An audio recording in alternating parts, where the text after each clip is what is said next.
You could have heard this episode 48 hours early on our Patreon, patreon.com/indieheadspodcast. By joining us for as low as $1 a month, receive episodes early, gain access to our Discord server, and get yourself an Indieheads podcast sticker. Mainline episodes will open our Patreon 48 hours before it hits our public podcast feeds. But if you're hearing this via our Patreon feed, we thank you so much for your support. We especially want to thank our Real Ones Patreon supporters, including Becca Etienne, Georgia Mikowski, Bradley P., James Boss, Marcy Anime, Delaney Mothman, Josiah Duncan, Janelle LaFleur, Matt Cameron, Estray Violet, Kevin Pierce, A. Watt, Javon Clement, Three Twist Balloon Dog, Charles, Nicole Rifkin, Tim's Discount Prices, Commander of Beef, Jay, Rena K, Ian, Matthew Taylor, Chance Holdup, Sarah Moore, Griff, Max Kapazinski, Mark Barry, Cal 50, One Identified Human Testicle Found by the Road, Chris Wade, Jake Wald, Grant, Keep Autism Weird, Rob Mariano, Max, Zach, Gavin Party Freak, Amber Grossi, Maze Farms, and Alex Grishmanov. And if you want to be amongst these names, consider upgrading to our Real One tier on Patreon, where you'll receive a bonus episode every month on top of other perks. And before we move into this episode, I just want to thank the rest of our Patreon supporters like Jason Daphnis, Kevin Cookman, June K, Desmond, Ali Eleanor, Chedas, Nato, Eric Chow, Josh, Holidae Kirk, Drew Wharton, Jane Amjadi, Alexis David, Cody Gagan, Barely March, Mingle LaFleur, Will Griffin, Corbin Kamich, Gavlin, Matthew, Ethan Sapir, Matthew McPherson, Rainey Donaldson, Eleanor Grahams, Wilfer Thrill, Garris 420, Lily, Jacqueline Kadiga, Alec Felder, Midwest Maxwell, Molly O'Brien, AJ Moser, Eraserhead Baby, Matthew Herring, Jack Diggleman, Sarah L., Jeremy Bull, and Derek Pemberton. Anyways, though, enjoy the episode.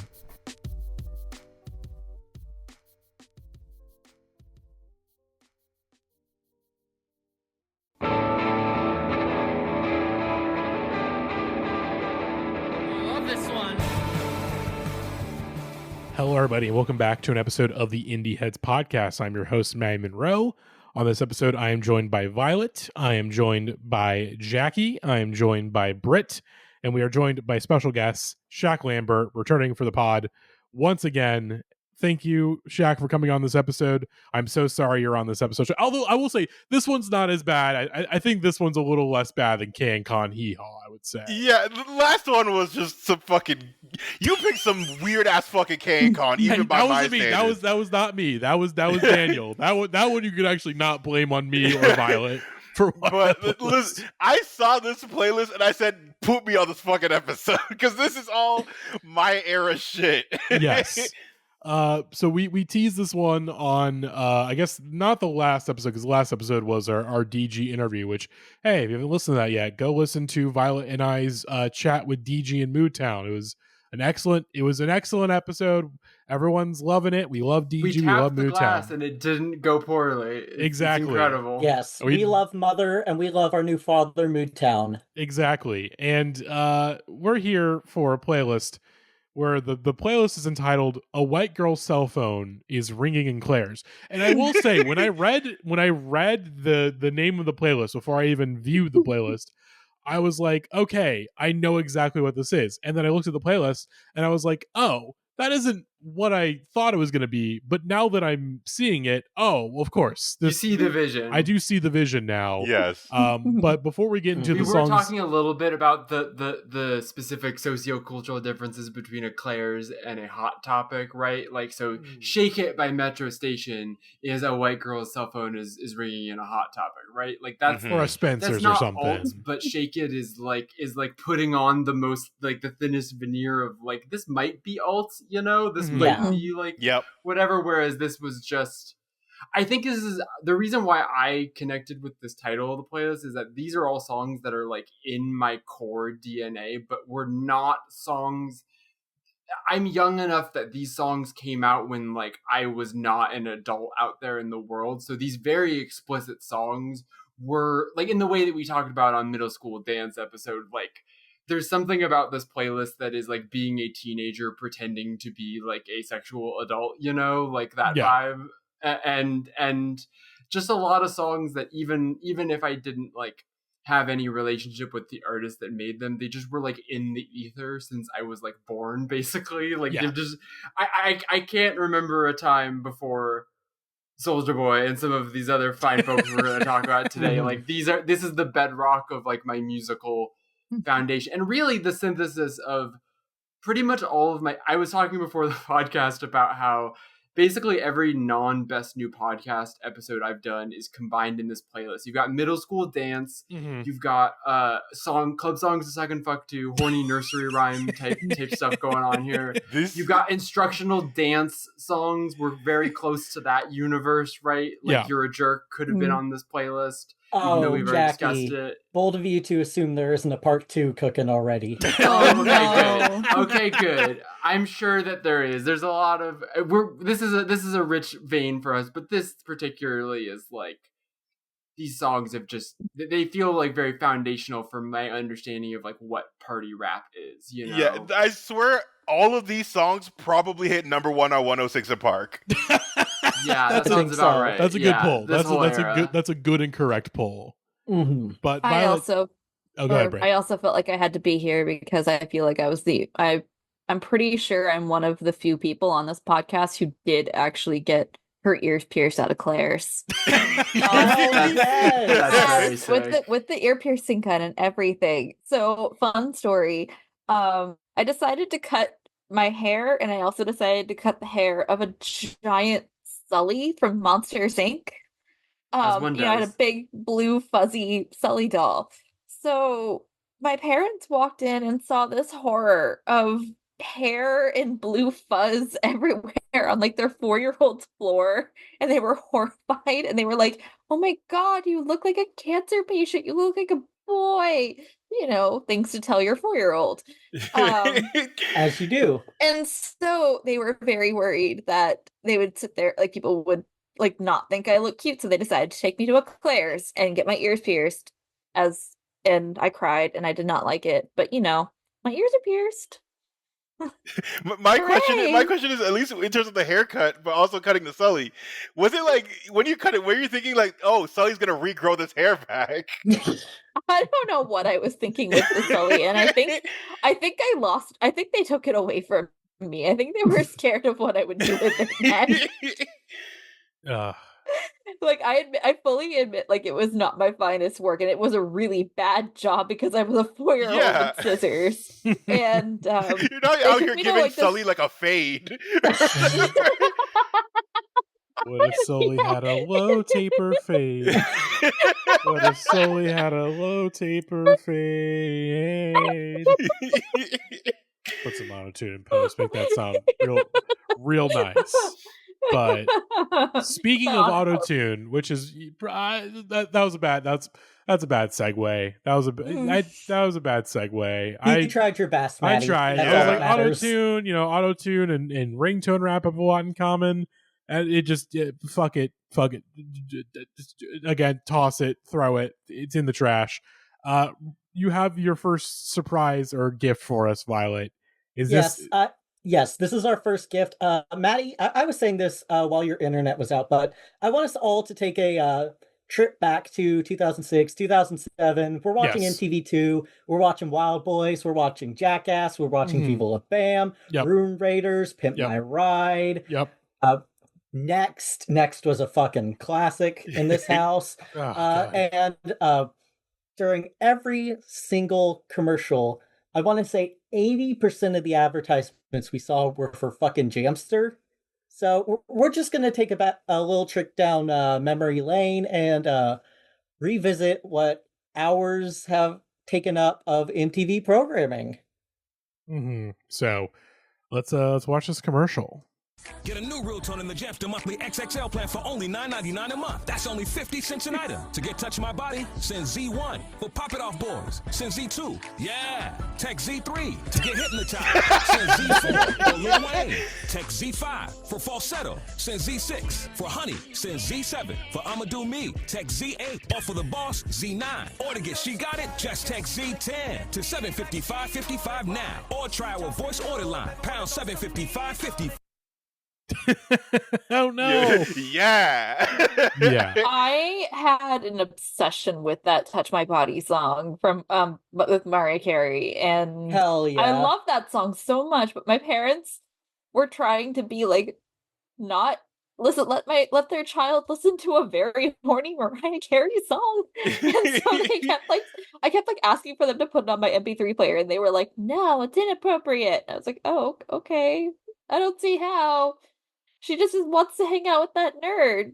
A music video, because I saw it on like I had like the MTV Top 20 video countdown. That was like my big or VH1, sorry. Mm-hmm. That was my big like music introduction to things, and so I would watch it every Saturday, and I kind of loved it. And that's how I found some of like my favorite stuff when I was a little kid. That I would hear in Eclairs. Mm-hmm. But not this stuff though. I love that "Ya" was the song that was shouted out. We'll get into other Soulja Boy songs that are not the ones that everyone knows is a fascinating topic. Also, I don't know if anyone else noticed, but the second song on the list was something called "Crank That Batman." Yes, what the yes. fuck? So I'll explain. This is my area. So in the advent of fucking Soulja Boy and Crank That, Soulja Boy becoming the biggest thing on the fucking planet, there was a bunch of like smaller rappers who are making their own versions of Crank That. So there's like Crank That Batman, Crank That Lion King. Like Crank That is basically its own subgenre for like a year. Because there's a line "Crank That Superman" in the song. Exactly, yeah. And so personally, I actually love "Crank That Batman" more than I do the Soulja Boy song. Like, I may have to revisit this for a same fucking song again playlist. Oh God! Holy shit! Soulja Boy, just to get right into our discussion, Soulja Boy might be the person post Chubby Checker with the most same fucking song agains, both that he has done of himself, and also that other people have not even same song again, have just stolen the Soulja. They've copied his whole fucking flow. I see your Chubby Checker, and I raise you a Bobby Boris Pickett. I think he's up there too. But he's in the all-time Hall of Fame of hustlers, and I think really the thing I like about Soulja Boy most is that he is like one of our guys on this podcast if they became like internationally famous, you know? Like so much about him scans as like behavior that we would expect of Morgan Gainham and of the like tiny guys that we discover on this podcast, but he did it. He is the person everyone is looking chronically up to. Online rapper. Yes. He is, and it's so fascinating to compare him to Lil B, who he collaborated with a few times, and like they tend to get cited together, and I think it's, on one hand, Lil B is obviously like more of an oddball, and Soulja Boy was just more of a guy like hustling, but I think there is, as someone who spent a lot of today listening to Soulja Boy, my mental health is doing great, thank you for asking. But as someone who spent a lot of today listening to different Soulja Boy songs and like doing something I've never really done before, which is like listening to Soulja Boy in an album context. I think he is more fascinating than we give him credit for as a musician. He is. Like, I now think of Soulja Boy like the way that like vulgar auteurism people feel about Michael Bay is how I feel about Soulja Boy. Like, you may not think he's an artiste, but there is a weird singularity to his whole deal, and I really like that like so many of his songs have this kind of like functional purpose, like dance songs, but they're not like all songs about doing dance moves. Like, he has this thing where he's like trying to anticipate like, there are any songs about people on their cell phones, because people are on their cell phones these days. I should make a love song about being on a cell phone. Like, that's clearly where this came from, and there are lots of songs like that that are like, no one's ever written a song for the first day of school. I'm gonna write a song about being fresh on the first day of school, even though I'm like 20 or whatever. That's the thing about this song, about Kiss You Through the Phone, is that with Crank That, because it was such, again, a massive hit, everyone kind of wrote him up as the one-hit wonder, and this song is literally what saved him from, like, one-hit wonder purgatory. Oh, like, he's got a couple of genuine smashes. This is the one that also like topped the charts. No, totally. Yeah. He needed to follow up on. There's actually another song on this album where he's like, I proved all the Hangover haters wrong. I had another song. Like, he's like very openly acknowledging what you think of him, and I think that's the thing about Soulja Boy is he has an understanding of the game that he's playing.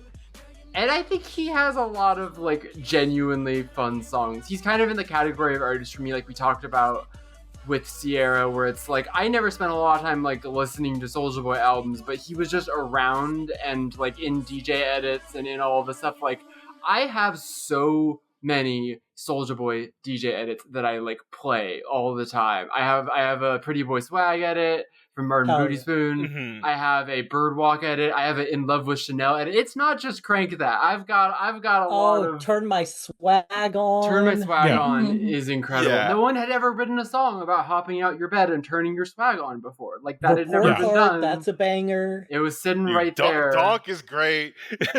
Donk is really, really Gucci good. Bandana. Yeah. Oh Babes, man. Great Oh, song. It's the fact that this man he has a genuine catalog of like genuinely great songs is so babbling. Like if you told me this in 2007, I would have laughed in your face. And this is all just on the first 3 albums. I have not listened to any of the things he has put out in the last 15 years, including he is now up to I think King Soulja 9 he released in 2020. There was another song that he had put out relatively recently. I want to say. He has an album out in in February. Yeah. Oh, She Make It Clap. That was it. He never stops. That was like his new song in in 2021. That also blew up like crazy. So like he still has the capacity to make hits. Yeah. He's a fascinating guy.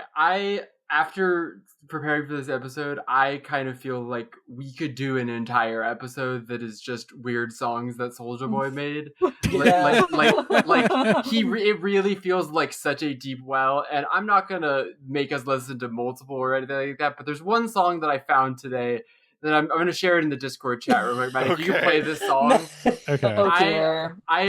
I think this song is so great. This is like what I'm saying about about him being a stranger artist that we want to give credit. Like this is a real. Esther Dean is on this. This is what I'm saying. So Esther Dean, I learned is like a person that like sings on like the Pitch Perfect soundtrack and whatever, just like a belter for hire. And yeah, this she's is on Super Bass. This is what Soulja Boy recruited her to do.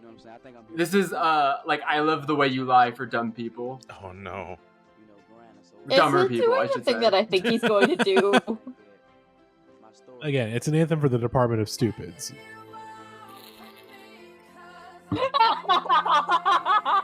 Clearly seems like a breakup song, right? This is clearly a song about a breakup. No. I just saw some of the lyrics there. I just want to... Oh my god. Yes.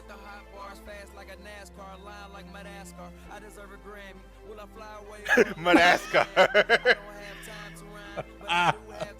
Jesus.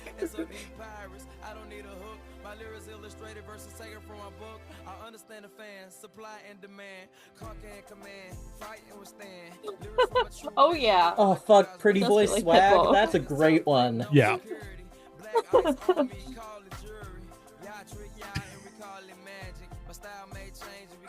This is the Pitbull flow, by the way, if anyone hasn't picked up on that. Yeah. I was gonna say, yeah, we're getting some Pitbull particles in this. This somehow feels like despite the fact that this is his like 3rd or 4th album on like a major label. Listen, it sounds. This isn't me. Honestly, this is like the Beyonce anthem, you know. To release your 3rd album and be like, I'm gonna end with like a soaring inspirational track about how I deserve a Grammy. We've used the term Grammy bait. This is literally, it's literally him. This is the most craven attempt to get a Grammy. But then also to get a like budget, This Is My Fight song person to like, we have Pink at Home is doing a hook about like, I give you everything. What do you want from me? What more must Soulja Boy do to receive a Grammy award? Like his mind, you know, like this is the guy we're dealing with. I'm gonna say this. I'm looking at like the Wikipedia for the album, right, for the DeAndre Way. Yeah. The funniest way they could end this thing on like the commercial performances. All albums after this one do not chart anywhere. He's kind of like Arcade Fire in that way, you know. And a Cybertruck. I mean, What? If you could believe it. He did what? Yeah, Oh, although we have to cancel Soulja Boy because like 3 of his most recent singles use AI artwork very obviously. Oh no. AI was made for people like Soulja Boy. Honestly, like he's one of the only people that should be allowed to have it. Remember when he tried to make a fake game console? Yes. How about this, Britt? Oh, the Soulja game. The Soulja game. There was a long period of time where he was like, "I have made a game console," and people pre-ordered it, and then it was like, "Okay, so I didn't make a game console." And you look at it's the sketchiest drop shipping bullshit you've ever seen in your life. So obviously, like this man is a scammer. Like he started his career by making songs that he would label as other songs, but then also like he would come up with songs that were very clearly like riding the wave of this other song that exists. Like he's very canny, but he's also insane, you know. I've downloaded his song like 6 different times thinking it was something as like a new Kanye song or a new Eminem song, and then it just starts to Soulja Boy. I'm like, what the fuck is this? Do any of you know the song on the Soulja first Soulja Boy album, which is of course SouljaBoyTellHim.com? Yes. Has anyone heard the song Report Card before, which is his Throw Some D's cover? Matty, it's have at you the heard end this? of the Yacht video, actually. I have to have heard this at some point, but I'm where is Report? Song 12. Song 12. No, it's I told on the first album, Matty. It's on the first album. Report Card. Yes. So Soulja Girl was the second song. It was like the love song, which had the same dance. Okay, here we go. I told a story on the pod recently about someone who went on a boat on a cruise with me, and there was karaoke there, and someone went up and did Soulja Girl, but didn't know any of the words. So they just kept saying "looking for a Soulja Girl A" over and over again because they were so fucking drunk. Also, I like how Soulja Boy chillin' dog just got my report card. Looked at it all and took it to the teacher. Just throw some D's on that bitch. I think this is middle school hoops. This is the perfect like embodiment of what this episode was about. Is about like filthy music that is clearly made for children, right? Yes. Like it is music that is presenting as music for the club, but is mostly being listened to by people that have never been allowed into the club. I'll say what's also funny about this song is like it's just misspelled adjectives. Yeah, but in this video, in like the video, you need to go to school. At the Yacht video, when they play this, at the end of it, it's Soulja Boy doing a disclaimer like, you know I was lying, kids. I made all straight A's. Stay in school. And I'm like, I know for a fact you bullshitting. The idea of Soulja Boy thinking of himself as like someone people look up to is very funny. But like, also, one of my favorite things about Soulja Boy is his whole Let's Play thing. Like, so I don't know if you ever saw like Indie Game the movie, when they're talking like a bunch of indie game developers, and the section on Jonathan Blow when he's talking about Braid. Oh my god! And like the reception of Braid, and they showed his video of Soulja Boy playing Braid and going like, "Yo, this is a game you get when you get drunk or get high. You play this shit." It's like Mario in a suit. And it's him like losing his shit. Like, "Yo, this game's kind of cool." But it's fucking Jonathan Blow having an existential crisis watching this video. Yeah, we got. Hey, your boy Soulja Boy tell him they got this game, right? Oh no, this shit called Braid. Oh no, see, watch this shit. It's about this little guy in a suit. And he look like Mario in the future. And he just walking around jumping shit. But what's the funny part about it? I remember this. You? What you do? How you do that? How you do that? You didn't catch that. On release day, you start seeing the reactions of people on the internet. And for me, it was a very addictive thing, because here I've spent several years, you know, working on this thing in isolation for the most part. And then suddenly it gets out and a lot of people, like tens of thousands of people, play it in the first few days. And you see that all over the internet. And for me, that was actually a very negative experience.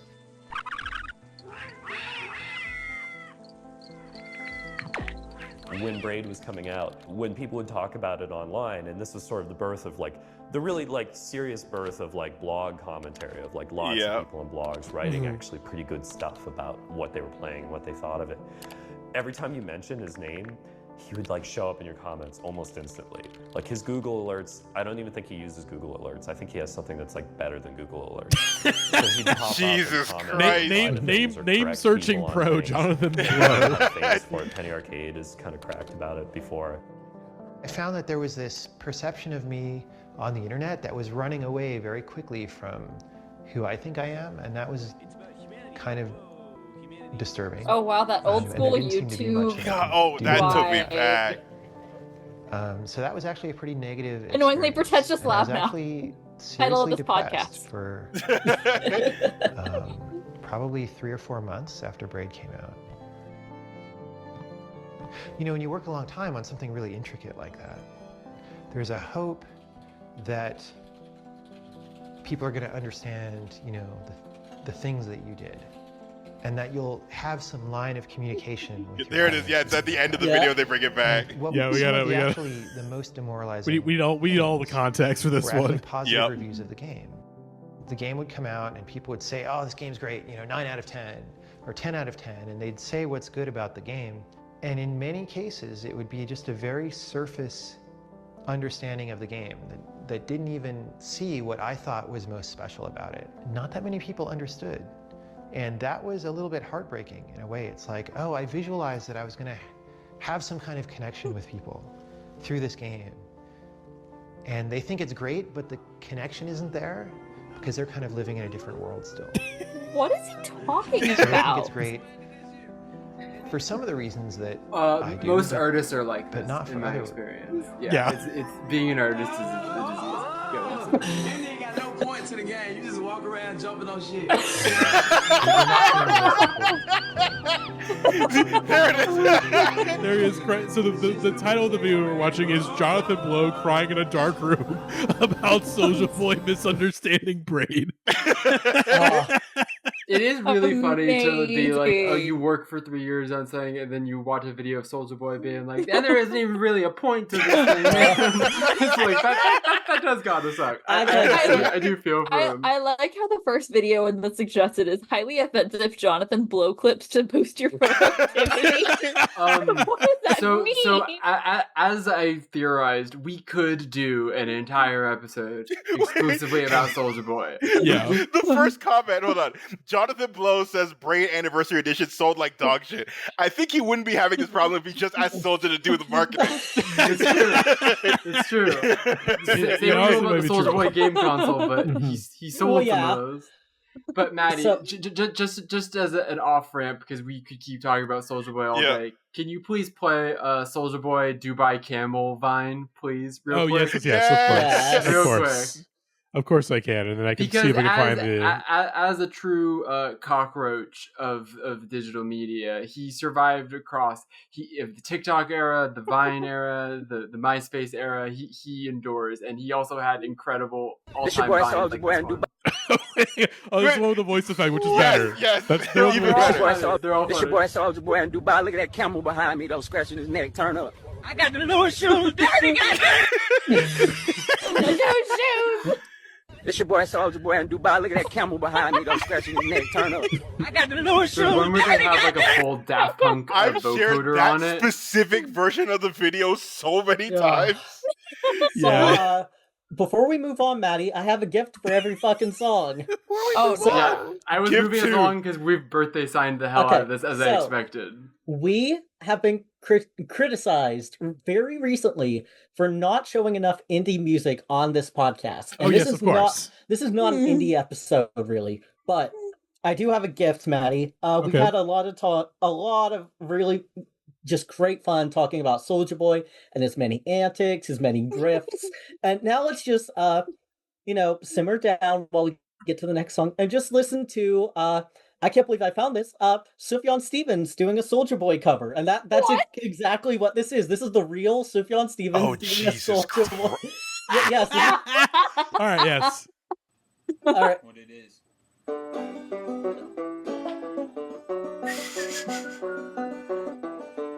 This is a crazy artifact. I'm surprised that that Far Out magazine hasn't made an article about this. This man looks like Jeffrey Dahmer. He looks like he's in an unfinished basement, name of the channel is Guns, Guns, and Guns. This is a guy. It has 8 subscribers. Yes, one of them is me. This is his only video. I will say, this usually would make me, like, furiously mad when it's a ukulele, but I respect it being a banjo and not... There's something more dignified about doing your bad rap acoustic cover on a banjo as opposed to a ukulele. Yes. It feels less racist, you know? It's a little less racist somehow. That's about enough that we need of this. Yeah, we can move on to Lil Mama. No more, please. Oh, Thank you. I found real quickly the other one I was looking for, Matty. This is one's labeled a beautiful version. Oh, no. I know exactly which version this is, too. The color's different.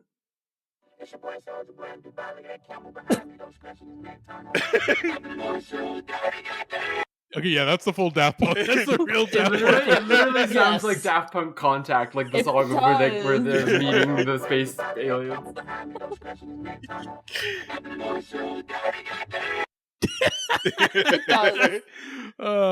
It's beautiful. It's beautiful. It's very good. And we are a half an hour into this episode, and we have only one song. Luckily, was a big personality. So, yeah, and a lot of these people are one-hit wonders. So, yes, Soulja Boy will return. Although, of course, our next song, this is also not only a load-bearing song, a load-bearing artist. There's a lot to get into with our next song and our next artist. Absolutely. So let's just get to it. Yeah. Go ahead, play. Yeah. Yes. While we were waiting on Matty's power to come back on, Violet mentioned a key phrase here. Yes. Okay, so first off, I just want to say Lip Gloss by Lil Mama. It's a classic. We would not have Aisha Erotica if this song did not exist. But Lil Mama is... there are two things I associate with her. And one is, of course, the song Lip Gloss, which is the best song ever. I won't hear anything to the contrary. And the second is the time she said the word on the radio, and when she got criticized for it, she said she was going to start a heterosexual rights movement. Oh my god! I don't know if she ever did, but... Miss Mama, it already exists. It's called the GOP. You can join it right now. Jesus Christ! Oh my... Yeah. But yeah, that was the whole thing. The key phrase, the heterosexual rights movement was like the key, like, wait, what? Yes, because they're very much, you know, that our rights are in trouble, you know. What about the straights? Like, come on. But like this fucking song, honestly, it is a banger. Like, it still holds up. The thing I associate Lil Mama with now mostly is the fucking, I don't remember what award show it was. But when it was like Jay-Z and Alicia Keys doing Empire State of Mind, and she was so just entranced by like the spirit of New York, I have to go on stage, and it's just there doing nothing. Like, I think that was the same night as Kanye and Taylor. Yes, you know what it might be. Correct. I think you're correct. I think it's the same VMAs.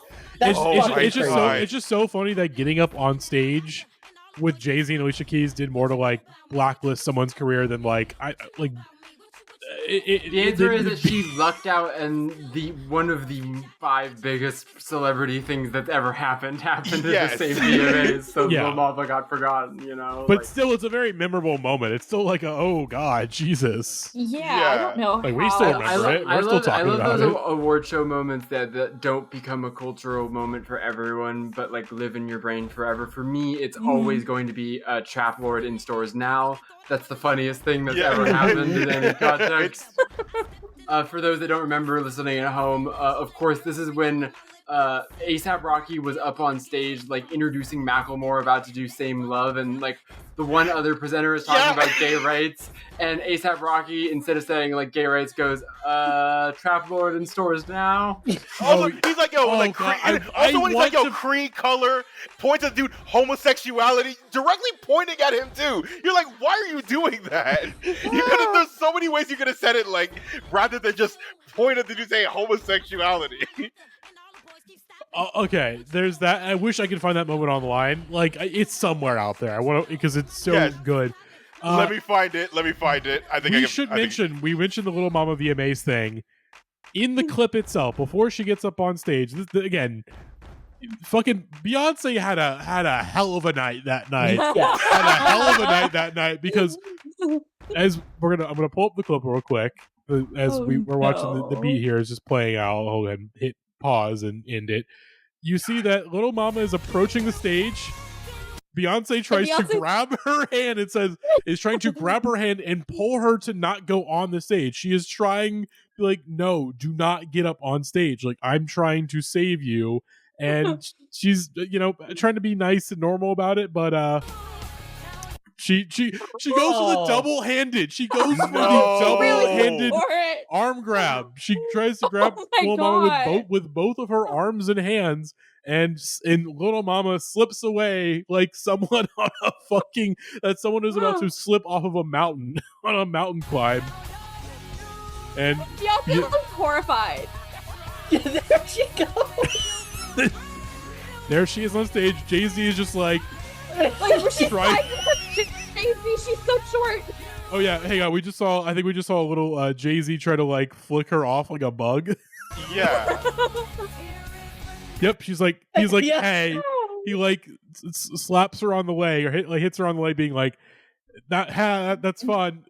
Get off the stage. Get off the fucking stage. And honestly, you made lip gloss. You can do whatever you want. You can start a heterosexual rights movement.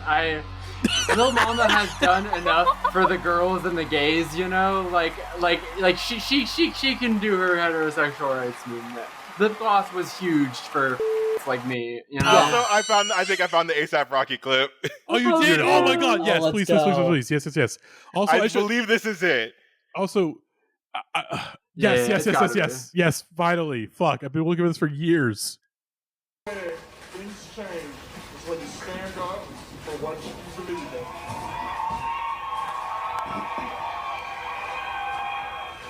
ASAP Ferg Trap Little album in stores right now. Yep. The next artist is a good friend of mine, and he stands up for everything he believes in as far as everybody being equal, color, homosexuality. Shut up. Let's get it. Yeah. And even Jason calls there like, yo, why'd you do it like that? Most importantly, ASAP Ferg Trap Wars is in stores now. The first thing he says. Trap Lord in stores now. Oh God. This is that face right there is so fucking good. And it's clearly like a video recording of a TV, so it looks really badly clearly quality. They've tried to kill this video. That's the thing. Yes. Yeah. And fucking Rihanna and Fenty, you cannot keep this video off the internet. That's right. You will always remember Trap Lord in stores now.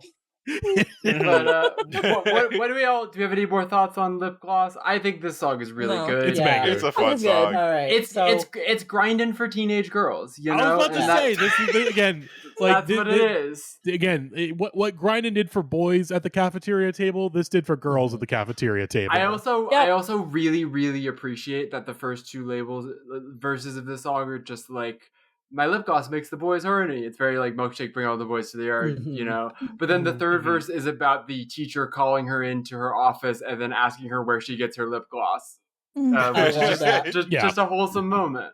Yeah. All right.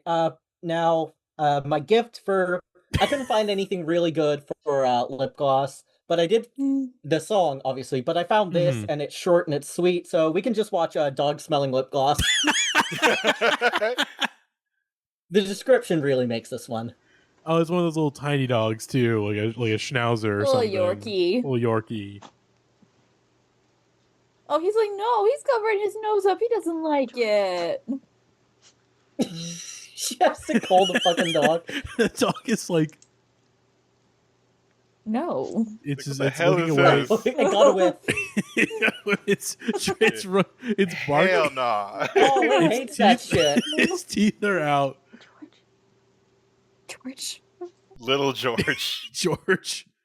How did you find an 111 view 4 subscriber video from 2011 He voluntarily kept coming closer to whiff. Britt, you when it got like I've asked this question to Violet and Gavin on so many podcasts, at a certain point you just have to give up. You just have to. They have their methods. They find this stuff. Mm-hmm. I'm going to say this isn't even the oldest or the lowest views of any video that I've found for this playlist. They have YouTube. Again, Britt, they know YouTube foo. Okay, like I can't do anything about this. I guess you could say, when there's a Wilkes, there's a way. When there is a Wilkes, there's a way. Shit. There's a Wilkes, there's a way. Mm-hmm. So let's go ahead and move into our next song from Huey. It's Pop, Lock, and Drop It. This is the first of guys on this list that, like, I've known this song for a long time, and I don't think I've ever asked myself the question of who is Huey? Exactly. You know? He is purely a one-hit wonder, as far as I know. Yeah. This song is a banger. That being said, it's one hell of a hit, and I will say also, the remix is better with one of my favorite T-Pain verses ever. Oh, that is true. He died in 2020? Oh. Oh, shit. Okay. What the fuck? Never mind. R.I.P. Huey. Fuck. And again, also... Fuck. Vaccinated? Question mark? No. No. Jackie. No. Sorry, it was before the vaccine. Everyone relax. Yeah. Yes, it was a shooting incident. Yeah, he's not the only person on this playlist that has since passed away, unfortunately. I was similarly Googling someone, and all of the questions were like, what happened to blank? We'll get to that later. Another one of the who is this person guys on this playlist, but this is a pretty good. We haven't talked a lot about like the musical quality of these songs. I think this is kind of like middle of the road for this week. It's not my favorite, and it's kind of never been. I think Pop, Lock, and Drop It is carried by the hook. You know, like if it didn't have the hook, this would not be a memorable song. I don't think the beat is very good. That's a lot of these songs specifically. Not all of them, but most of these songs I would say are carried by the hook, because that would be the ringtone. This is true. That you hear in Claire's. And I think this is the purest example that we've heard thus far. Like, you know, you can listen to the verses of Lip Gloss or Kiss Me Through the Phone and, you know, they stick with you. But this, it really does just come down to the pop, lock, and drop it of it all. Not to mention that the girls repeating it are as much catchier than Huey. Just does not have a real compelling stage presence. You know, he doesn't have a presence. Again, that's why I listen to the remix, because even then, there's also Bow Wow, which is still like teenage Bow Wow, when he's still in like. He's still on a feature run at this point, like 2006, 2007. He's going off, and this is an underrated verse of his. So again, Huey has like barely any minimal presence on the song itself. He's carried by the features in that remix specifically. But here it's all right, but like I still enjoy this song regardless. It's not great. Yeah, this is one I like mostly for nostalgia, not for the song itself. If that makes sense. I'm just gonna post the video for this one early because it's a classic. Yeah, I was gonna say it's the Rockafire Explosion being programmed to play this. The band from Showbiz Pizza. Ooh, okay. Before we watch this, I do have some thoughts on this song. Number one, St. Louis rap. He's from St. Louis, so shouts out to St. Louis. We have a couple of St. Louis people I think on this playlist. So shouts out to Huey. R.I.P. to an STL legend.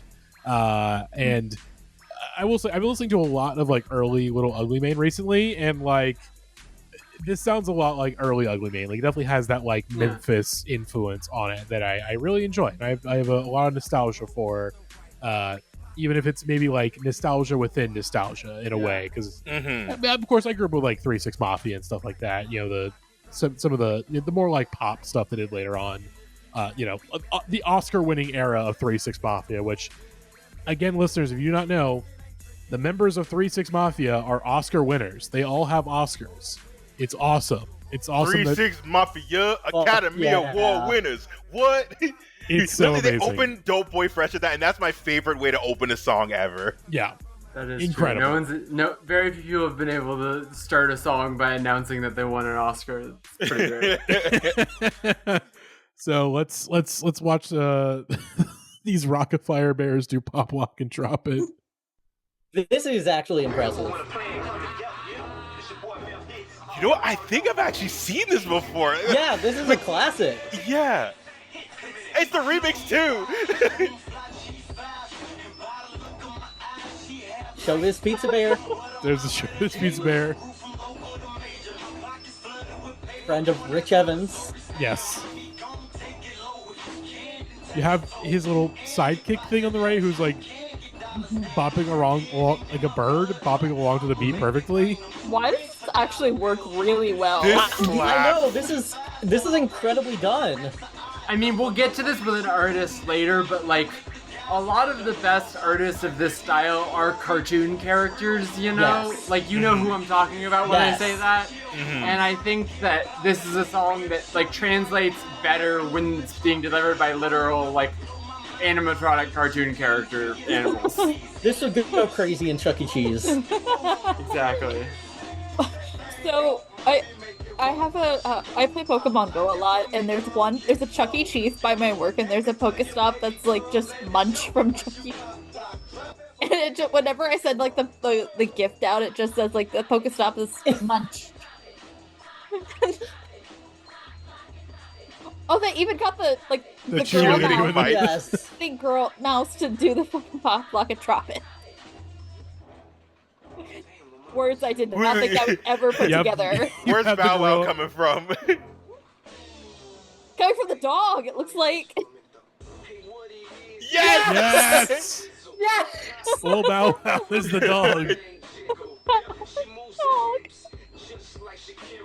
Is everyone here familiar with the incredible film Like Mike? Is that course. also Yes. a cultural Of course. I reference saw it for in everyone here? theaters when it first dropped. Had it on VHS. Oh, I saw that in Fuck yeah. theaters. An early role of the one and only Jesse Plemons. Yup. Oh, And yeah, Brent- he is in that. Brenda Song is in it. Crispin Brenda Song. Glover's in that movie. What the fuck? Oh yeah. This is an incredible artifact. Although, let's see. Okay, I want to see. Yeah, where does T-Pain come from? Is this T.I.? Say no, that's not T.I. Not yet, not yet. Yeah, No, listeners are just hearing Pop Lock and Drop It. Oh, hold on. But Now we introduce a new animatronic. Okay, T-Pain is coming out. Ventriloquist. Is coming out of a ventriloquist wolf, Yes, but it's like a coming little out of puppet. the puppet's mouth.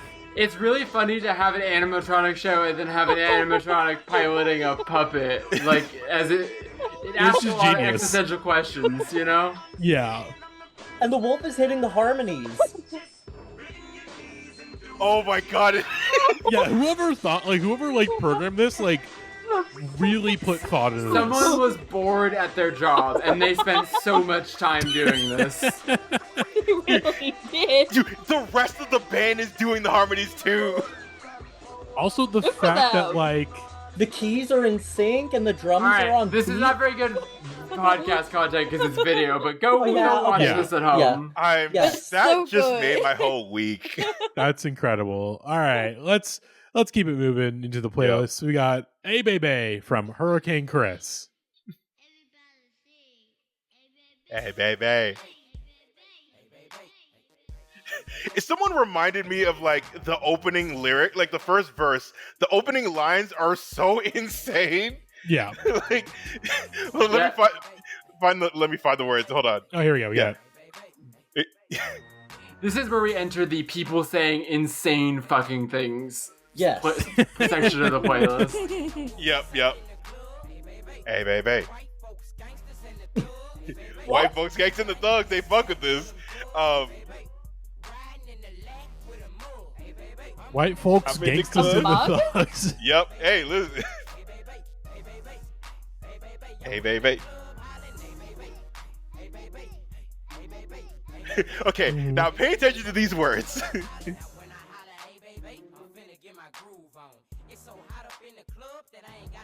What? Why are you? That is the craziest thing. Got Imagine the somebody dogs showed out. up musty with the musty ass feet on the club. I Okay. know it smells crazy in there. Okay. Yeah, walking I barefoot on understand, sticky when floors. I understand if you're wearing high heels and at a certain point people do take their shoes off and they're wearing really Yeah, but high he's heels. So taking okay, his except shoes off. Yeah, this is not a guy who's wearing high heels. Maybe So, he is. I'm not judging I mean, Hurricane sure, Chris. if he wants to wear high heels, go for it. But I don't think he is. I have a suspicion he's not. Mm-hmm.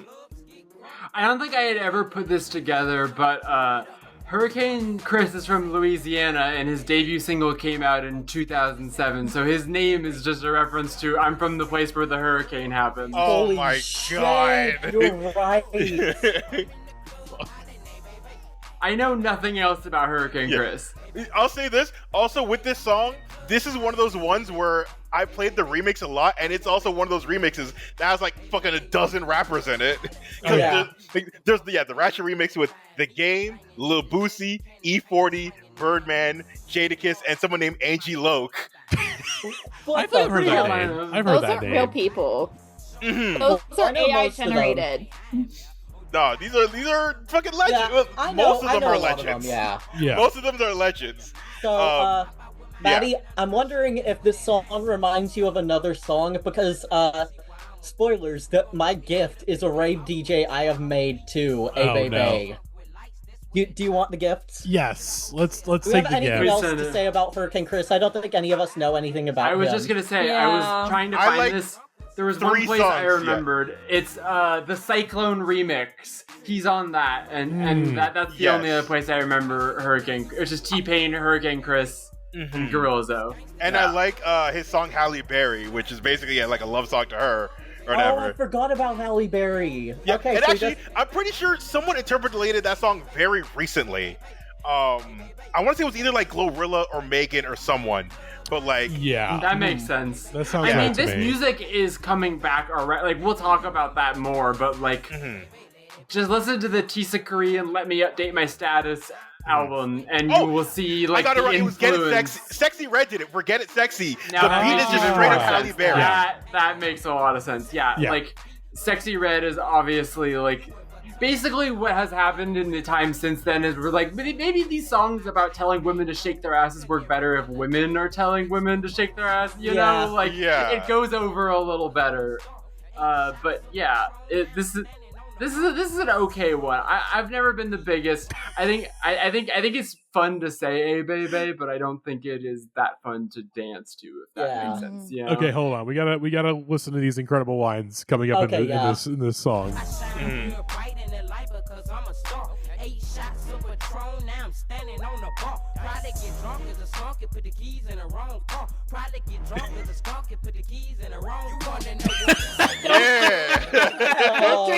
Don't drink it dry, folks. Don't drink and drive unless it's really funny like this. Unless it's really funny.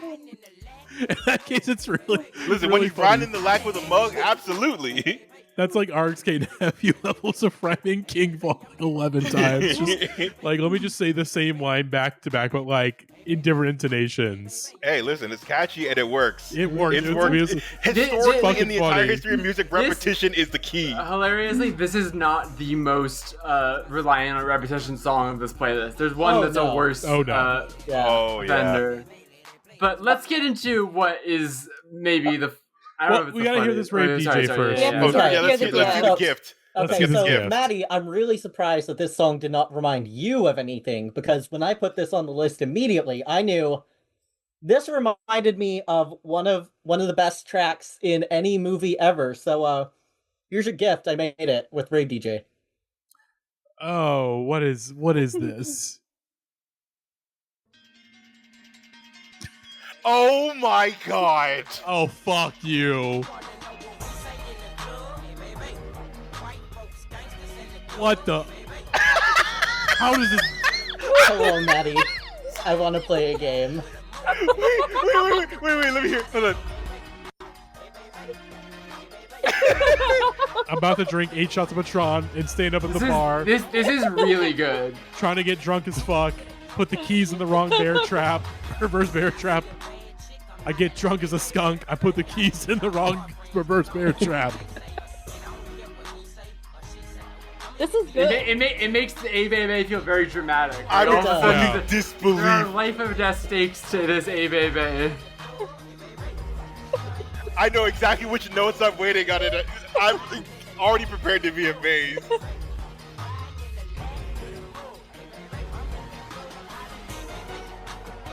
Oh my god, it lines up with the fucking... Let's.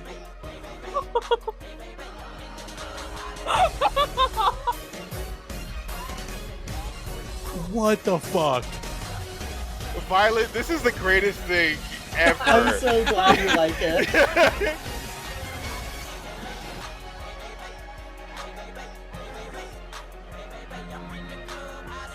My ears are not mad at this. My brain has lost all like executive function. Like what? Okay, I just want to note for the listeners at home that A Baby came out in 2007 and Saw 1 came out in 2004. So I think Hurricane Chris might have just copied the Saw theme for his hit song. Also, Violet, the fact that you've been sitting on this for 9 fucking months, 9 goddamn months. That's this is my baby, and I give it to you now, Matty. Jesus Christ. Oh my god. All right, well, let's go ahead and I'm genuinely surprised that y'all never put that together like I did. Never. No, I would not have. That's some Galaxy Raid shit, but that's incredible. Holy shit. Yeah. All right, this is the big one. I mean, I think there's a couple songs you could be like, yeah, this is the ringtone rap song. Yep. This might be the ringtone rap song, or at least in the 5. We are listening to a lot of FL Studio ass beats today. But we will never hear a song that sounds more like the RZA Guitar Center beat that is a sincere song than this song we're about to listen to right now. The beat to this is the RZA Guitar Center beat. The most simple shit that's ever been made. My internet was...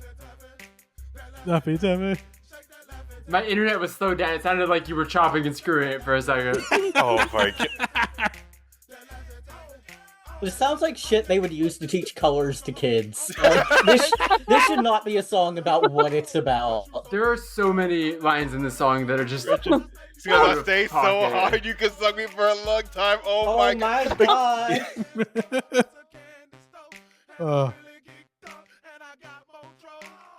What is it? Bro.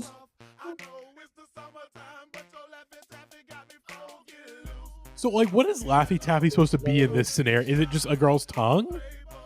I thought it was... Well, he sings "Candy Girl" during the... It's shake that at Laffy Taffy. It's your ass. Okay, that feels like a weird metaphor. It's not a good metaphor. Yeah. I think, Matty, you're overthinking this. He says, wouldn't it be fun if I sang Shake That Laffy Taffy? And then the other idea after that was, what if I said Candy Girl? And that was the whole thing. Like, they didn't think this through. It just sounded good. It gets people going, you know? It's provocative.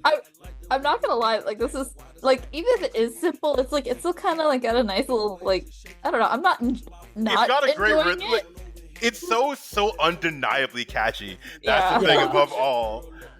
I do think the backing vocals on the hook, the Candy Girl, it does really sound like the beat is so basic, but it actually isn't like a completely musically incompetent song. Like, it kind of does have some stuff going for it. It's just minimalist, you know?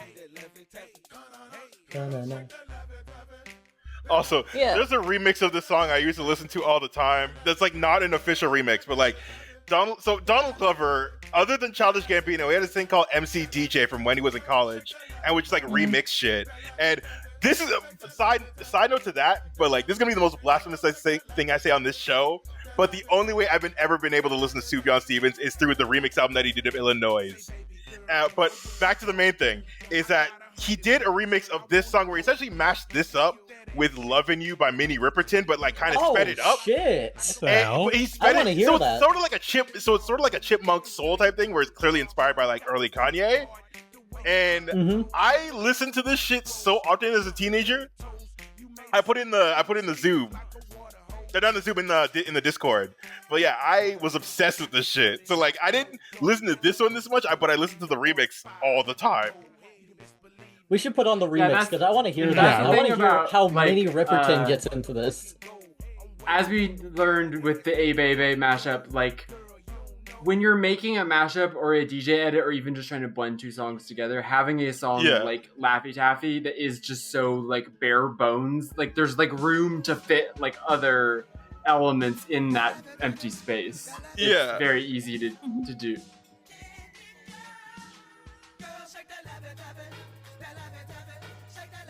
Yeah, so you hear Minnie Riperton in the background. What the Yeah. fuck?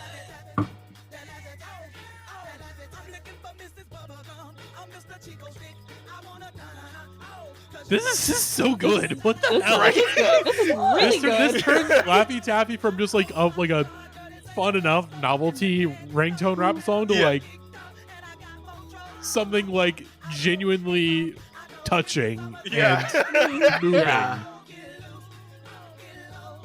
That is one of my favorite things. It's just like you can play a chord progression under anything and make it sound like resonant, even if it's just the filthiest thing you've ever heard. Mm-hmm. This is fucking crazy. Yeah.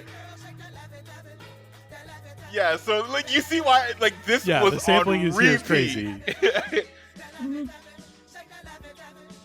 has like only like 1,300 views, and that is insane. I would just like to say, as we get into the filthiest part of this playlist, I would like to nominate for most disgusting things said on this playlist. You made it skeet, skeet, skeet like a water hose. Yeah, that's pretty bad. That is a crazy thing to say. That's like so much worse than the Lil Jon song, you know? Yeah. Like skeet, skeet, skeet is one thing, but then like a water hose is like, okay, now there's no interpretation here. You've removed all subtlety from skeet, skeet, skeet. Matty, I'm sending you your gift. Now be warned. Good news, bad news. Okay. Bad news. This video is, yes, 7 minutes long. Okay.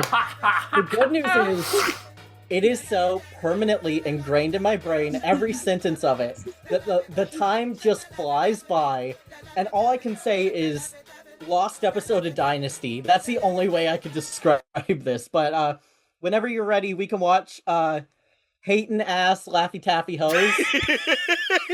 Okay. Hi everybody, this This video goes the places is all I'm gonna fabulous say. Kobo. You know, that girl that everybody loves to hate, but I'm actually the most popular member of Lipstick Alley. You see that? Oh! Oh, that's a...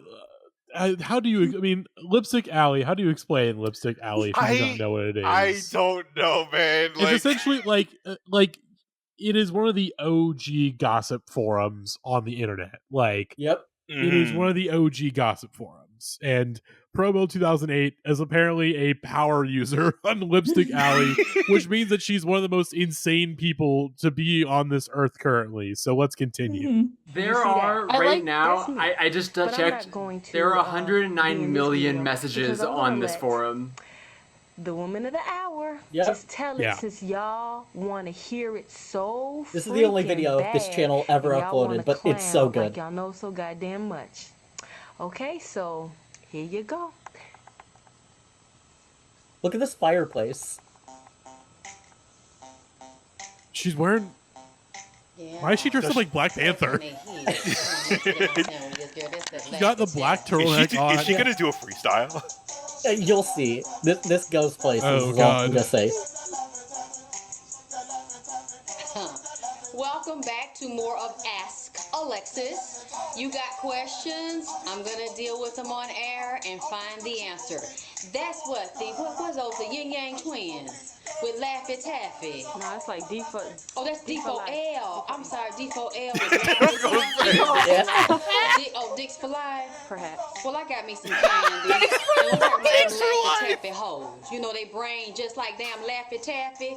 Popping, hopping, skip, scopping, can't damn keep their train of thought. Laffy Taffy bitches. We're gonna talk about them today. And you know, cause they talking about my ass. Girl, go pull up. Okay, you got it up. I'm gonna deal with Ask Alexis, cause somebody said some shit about me. And I don't really waste my time. I don't usually waste my time addressing this shit. Because I got so much other positive stuff to do. Like give the people the information that they want. But the reason why I'm addressing this, because this particular woman that thinks she looked like Robin Givens.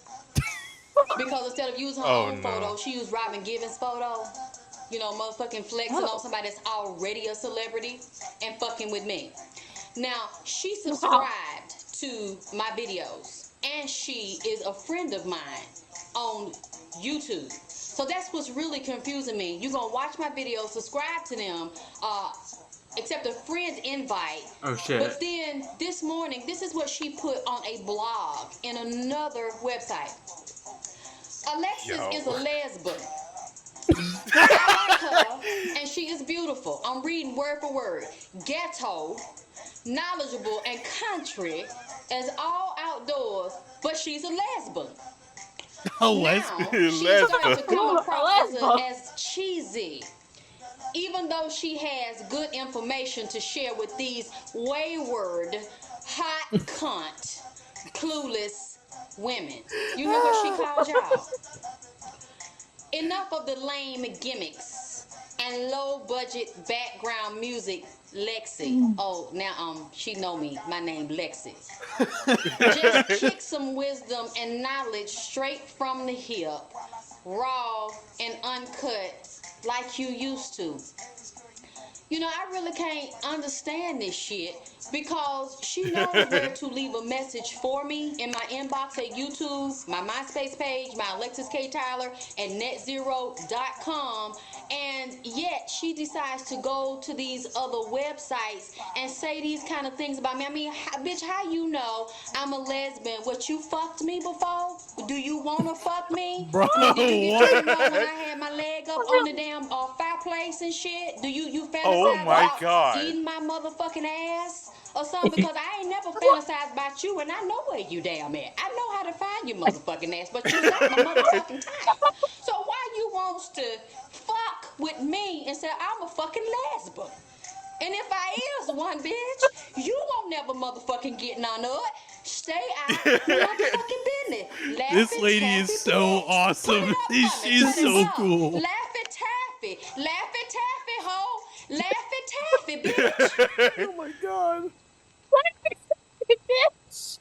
And you know, determined to the metaphor to pull this shit. Let me hear the song, because we talking about her. This dedicated to her. Laffy Taffy. Shake it now, pull it. Laffy Taffy. Now you said this shit about me, you know, and I just really wants to know what made her decide that she know about my pussy and what I do with it and who I do's it with. Just why? Cause you upset with Pro Bowl? I know Pro Bowl. She's a very good friend of mine.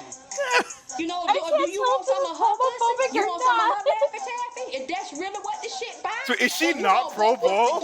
No, friends Pro Bowl. Oh my god! And my pussy dialogue, I ain't offered you none, and I ain't tried to get none of yours, okay?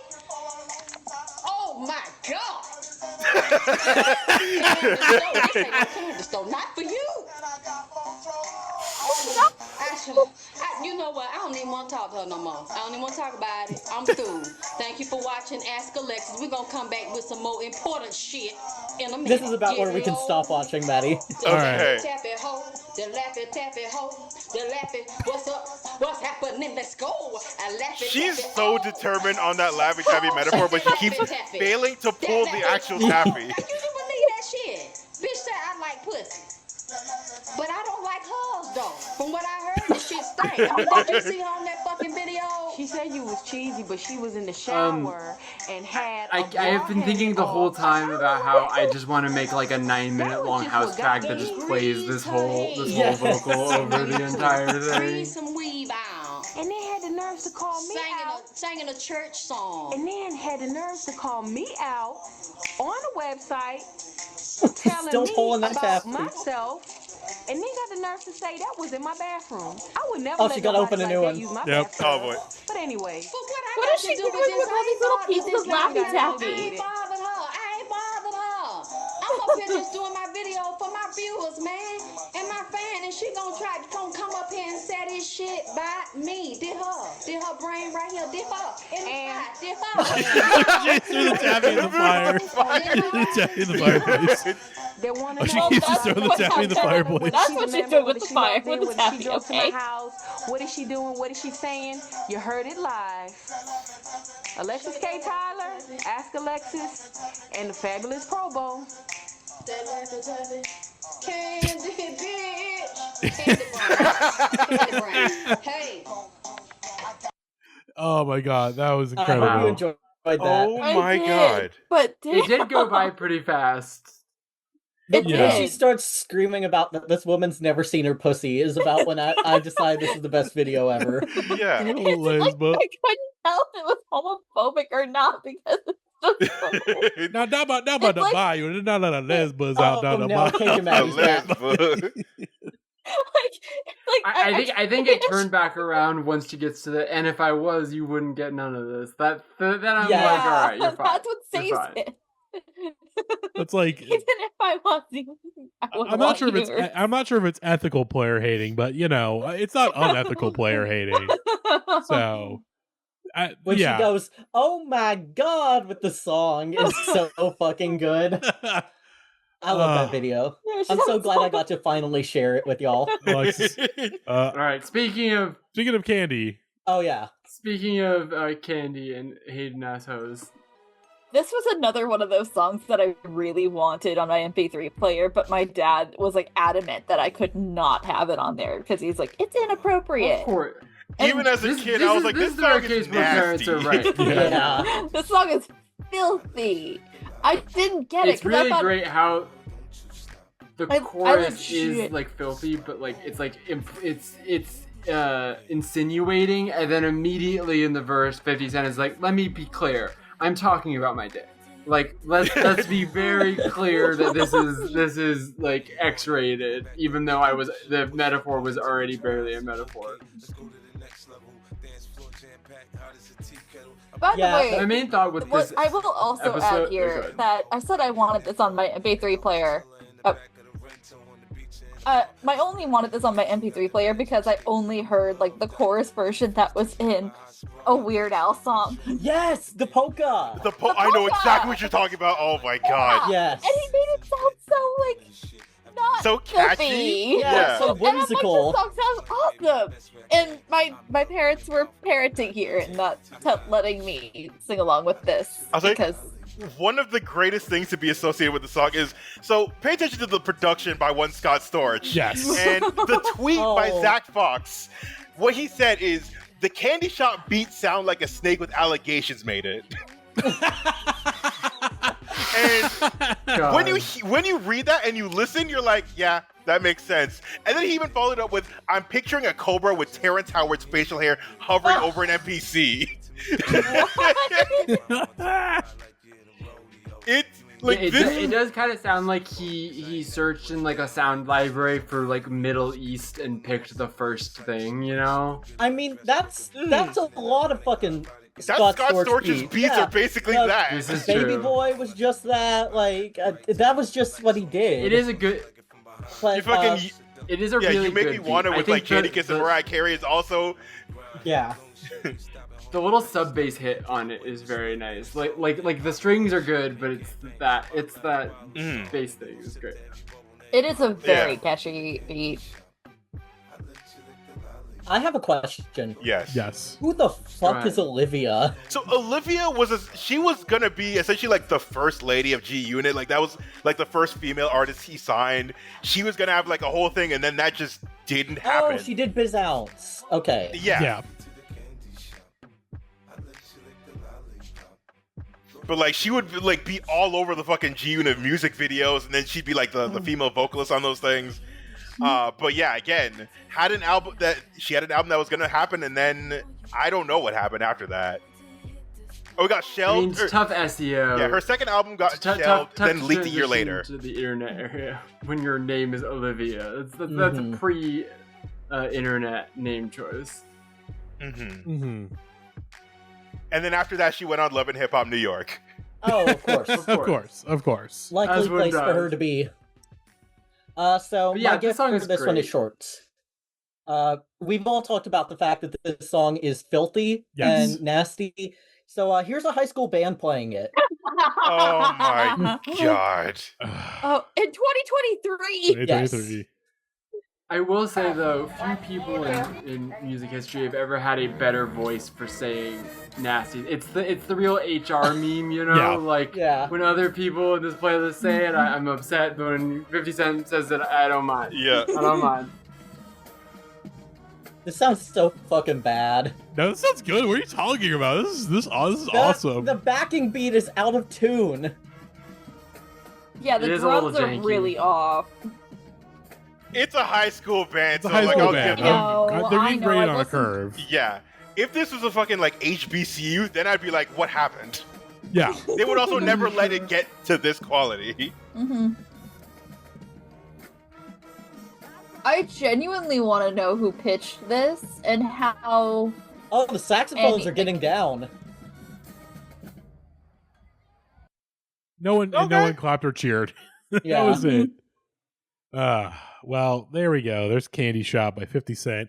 I'm about to send this to my sister, too, just because my sister is about to be drum major for their college's marching band. Yeah. So I'm going to send this to an expert just because I'm curious. Hell yeah. As you should.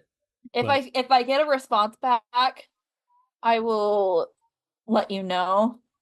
All right. I might interrupt ask something. Her to rate it out of 10.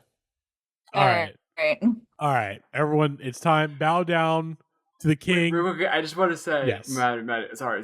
Before we move on, I found this quote I thought was really funny. In the Wikipedia page for Candy Stop, it says, while writing the song, 50 Cent stated, quote, I attempted to be as sexual as possible from a male's perspective without being vulgar or obscene. I think you messed up the last part. Can I be explicit in nature? Can I be explicit? I was about to say. He said, I set out to be explicit in nature on this song. That's what he was doing. But, folks, it's time to bow down to the king, the MVP of this entire playlist, I would say. You could say perhaps Matty, you could say perhaps that he holds the number one spot on this playlist. He may hold the number one spot. I think it's fair to say. That was the first thing I did after I finished listening to this, was immediately put on number one spot before I could listen to the rest of. Hey. Yeah, what I love about this is that, like, Ludacris is exactly as horny on this song as 50 Cent is on the previous song, but there's something cartoonish about the sexuality of Ludacris that is just really great. He is a human cartoon character. This song is so fucking good. Every line in this is so fucking great. I love that it starts with what I can only describe as like a PS2 survival horror jump scare sting, like Clock Tower 3 type beat, and then immediately it gets into this smooth-ass groove. Every line in this is so good, and he's delivering it like he's the horniest cartoon wolf watching like a burlesque show. Like, this is so, like, the ideal of like this genre. Like, it sticks in your brain so fucking well. Yeah, oh my god. Yeah, like, Ludacris is one of my first ever favorite rappers. And, like, throughout, like, I want to say from, like, 2000, like, when he really showed up, to, like, up until, like, probably 2008, like, not long after this. I think this is, like, the last, like, really great album of his. But, like, he was untouchable to me. Like, especially on features, that man, if he showed up on a feature, he's taking the song. And this is just him with, like, think of, like, a single that, like, a very catchy, like, kind of over the top with the sexuality. Something like What's Your Fantasy? This is very much in that vein, and it still works. Oh yeah, that was tempting to put on this list right there. Was What's Your Fantasy, but I had to go with Moneymaker because that is the song. I was like, I had to hunker down and be like, if I was a white girl in Claire's at the time, you know, what song would I want on my ringtone? And sorry, I just had to turn that one up because the way he says penis is so funny. Sorry, Violet.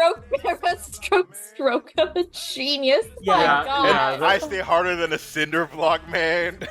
I think swimming lessons on the penis is still the craziest part of that. That's just an insane thing to say. Yeah. So I have a tangential question that's more in the present. Yes. So Pharrell Williams, as you probably are aware, is doing a lot of work here in Virginia Beach, Norfolk, this area, because it's his hometown. He wants to revive the area. So he made this whole big music festival, and it just kept getting but recently it just got canceled this year because he didn't even provide a lineup. The city kept trying to say, like, can can we have the lineup, please? And they just never answered them. Pharrell did his own damn Fyre Fest? He really did. Yeah. It was a good festival. Like except unlike Fyre Festival, this had like real years where it showed up. Yeah, this was real. Like people were there. Like this is a real thing. I have driven through the traffic of it before, but I'm just gonna say, like, he just like up and stopped either paying for it or like he couldn't get anything. Like there's been no notice, no investigation, no nothing, and I'm just very spent all his money on that stupid fucking Lego movie. Dude, he promotes the festival in the movie. What? They show something in the. They literally briefly show something in the water in the movie. I'm not joking. Something in the water has been like. Pharrell is busy. He's making 4 different movies about himself at the same time, all telling his life story. He doesn't have time to run a music festival. That happy money is running out. Guys, does everyone know that there is a completed Pharrell Williams movie directed by Michel Gondry that may just never come out? Yeah, it got canceled by that HBO. But the thing is, trying to save tax money. It is done. Like they've shot the entire movie, and the cast of it is like top to bottom, like huge celebrities, like Kelvin Harrison Jr., Halle Berry, Divine Joy Randolph, Brian Tyree Henry, Quinta Brunson, Janelle Monáe, Jabuki Young White, Tim Meadows, Anderson Paak, Missy Elliott, Andre 3000. They're all in this movie. It's never gonna come out. What the fuck? Been on the shelf for like a long time, and it's probably just because the studio is like, shit, the first Pharrell movie didn't even make that much money, and we have like 3 more Pharrell movies in the can. Like, hold on, it's really strange. And this one, it's directed by the guy that made fucking Piece by Piece.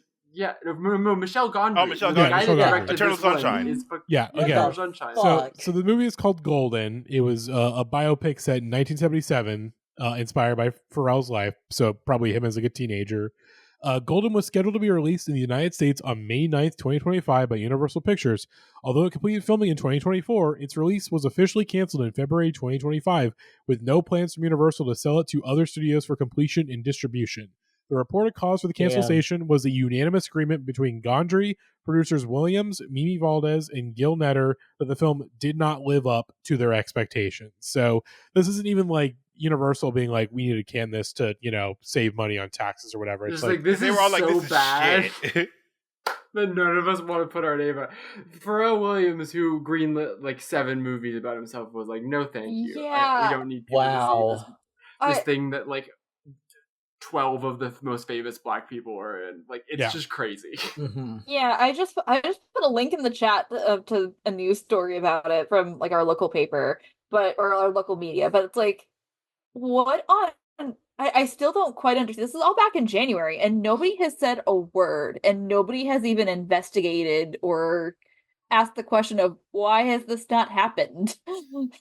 I think with the movies, the main problem is that Pharrell doesn't have like a great story. His story's like, it's not all that interesting. Like like even watching the movie, the most interesting about him that I didn't know before is that he has synesthesia. So like he sees colors when he's listening to music, and it plays out in the movie in some cool ways. That's fake. It's a fake thing. That's something you raise a teenager like, whoa, that's so cool. And then like as an adult, but like for the movie, for the sense of like animated movie, it kind of works. Making these really kind of animated sequences. But like even the parts when he's like, essentially the part where he'd be like, oh, this is like the downturn of the artist. It sounds so fake. It's like, oh, I was struggling between doing my like music or my burgeoning fashion career. Like, you haven't really struggled all that much. And the only like conflict that has existed in his career is the stuff with Chad Hugo, which he's never gonna put in any documentary or story about himself because it doesn't make him look good, right? So it's tough. But he's really good at being real horny on a guest verse, Like, I was thinking a lot through this whole playlist about his verse on "Drop It Like It's Hot" and how disgusting it is. Like Pharrell could get horny with the best of them. Skateboard P, Pharrell, I will love him forever. Current Pharrell, I don't care. I mean, once you make fucking Happy for Despicable Me, what are you gonna do? It's over. Oh my god. Happy gives me like PTSD now. Oh yeah. Which is a sad thing. I was working retail too. Oh no. This isn't retail related. No.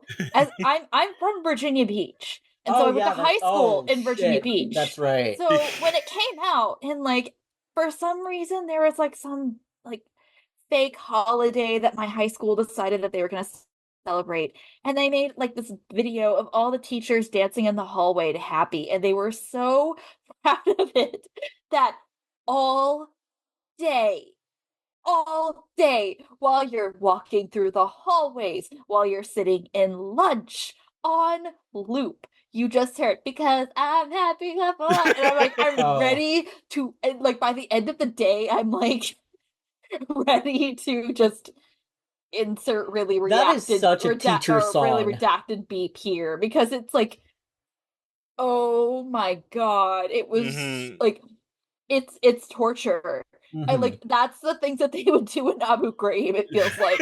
Jesus Christ. Oh my god. Listen, I was gonna make a reference to Gitmo, so like the most like down bad I've ever been in any work environment ever. I don't know if I've told this in the podcast before, but there was a period I was working at like a coffee shop that was like part of our on-campus whatever, and we had some like higher up manager guy that was like trying to make it like classier or whatever. And so at some point he decided that he was going to change the music. It was like some radio station, and he changed it to a playlist that was just string quartet covers of pop songs. Oh my god, just like Vitamin a violin, string quartet. Yeah, so like a violin, a cello, whatever, and they are violining Despacito. And it's like like the current hits. The Despacito is the one I wrote that like I will never forget that for the rest of my life. but the whole thing, like it only repeating that and only using one instrument and also playing Despacito, like the quickness with which every single employee that worked at that coffee shop complained and eventually got it changed. Like the customers didn't mind, but the people who worked there and had to listen to the same cover of Despacito multiple times a shift, we lost our fucking mind. It was so bad. Yeah. But Matty, I'm sending you a gift. Oh yes. Oh boy. Oh lord. It's about time we get into one of my other niches. Oh yes. Which is terrible. Oh no. Masked Singer performances. Oh no. By the way, my sister is apparently at the movies, so I sent the video to my parents, who are also basically like marching band experts at this point. This is Lonzo Ball. Oh my god, I was just about to ask. Yeah, he's dressed like Don't Hug Me, I'm Scared. Hey, shout out to Leangelo Ball, his brother, who has like a minor rap hit now. Oh yeah. Fucking that song that like ironically was unironically good. Why does he have the dancing unicorns for this song? A great question. Is that Joel McHale? Joel McHale Why is just McHale there in whatever the hell tape that He's is. pretending to give a shit. You know he does not give a fuck about anything. He does not. Masked Singer is where celebrities who have no more bags to collect go. Like it is desperation zone. Ken Jeong is a guest on the show for a reason. This show is literally just Ken Jeong and Joel McHale waiting for the Community movie to be in production. Yes. Yeah. Like Jackie, I don't think you understand. I watch every episode of the show because there's one punchline this show does every time that is not on purpose, but it makes me laugh every single time. And I think I've told this. You'll watch the show, and there will be a guy dressed like a hot dog or whatever, and the judges panel will be like, "That's Hugh Jackman! That's Hugh Jackman!" Or "That's Tom Cruise!" or "Brad Pitt!" Oh, and then they take off the mask, and then they take off the mask, and it's fucking Donny Osmond, and I laugh every fucking time. Yeah, clearly, this is world famous pop star Taylor Swift who agreed to be on The Masked Singer. I don't know why these people keep like asking for these like super realistic guests. There's one actual cool thing, and that's that T-Pain won the very first season. So that's actually awesome. As he deserves. As he deserves. When they announced the Pope, I had the thought that they should, instead of announcing who the Pope is, they should have the Pope come out in a masked singer outfit, and we have to that would be so cool. I knew where they were going. I was going to say, stop your sentence right now. Okay. And then Ken Jeong walks off the set because it's Rudy Giuliani. By the way, I sent the video of the Candy Shop marching band to my parents because they are my stand-in for my sister at this point. Mm-hmm. My dad says that it's a 7.5 to 8, and my mom is much more critical. My gut is 3, but what are the criteria? Mom on it. They're out of tune. All right, let's move on to a very serious and not at all silly song. Yeah. It's time to get serious. The darkest song on this whole thought. I mentioned horniness and nursery rhymes colliding, as is one of my interests. And here we go. It's right now. It is nursery rhyme ass bullshit. This is music for children that is also horny. Hold on. Is that your chain? My 24 inches is hollow. I let it. Okay. So this song, I also have slight PTSD for the song because I used to hear this shit on repeat, not by choice, but because my brother was obsessed with this. He tried to study the lyrics of this song so he could rap the whole thing. Oh my god. This very lyrically deep song. I will give him shit about it to this day. Like, hey, remember you tried to learn this shit? You know how some white people will get in the car and they'll be like, you gotta hear this hip hop song. It's so fucked up, but it's profound, and they'll put on Dance with the Devil by Immortal Technique. I want to do that, but just put this on. When I was, I want to say 11 or 12, I made an entire parody of this song front to back about Avatar: The Last Airbender called "Do Ya Aang Hang Low," and the only lyrics I remember are "Do your Aang hang low? Does he wobble to the floor? He ties air into a knot. He's the Avatar, you know." And I don't remember anything else. Violet, that's why you're here today. That's why you're on this podcast. I'm so angry. You didn't even hear the lyrics. I know, I heard it. They played through. I had my speaker in my head. I heard that whole shit. This is the first time I'm meeting you, and you have to hear about my horrible childhood ideas. This is a great idea, don't worry. My brain was a beautiful place when I was a child, and as you can tell by the videos, it has not changed at all. Yeah. This song it's baby ass bullshit, but it's so funny. Yeah, because Jibbs also was he 15 when he made this song? I think so. So that sounds right. It sounds like something a 15-year-old make. Yeah, but he's the same age as Soulja Boy, but this happened even younger than Soulja Boy. Yes. Also, crazy album title and album art combination. It's Jibbs it is really fun. Jibbs, and there's 2 of them. It looks like It looks like the Nutty Professor if they gave it a grittier reboot. It's Jibbs featuring Jibbs. All right. Yeah. It's Jibbs featuring Jibbs. All right. I'm about to drop a response to this album. It's called Jabs. It's Jabs featuring Jabs, and we combine forces. By the way, Matty, this is the second of 3 St. Louis rappers on this episode. Oh my god.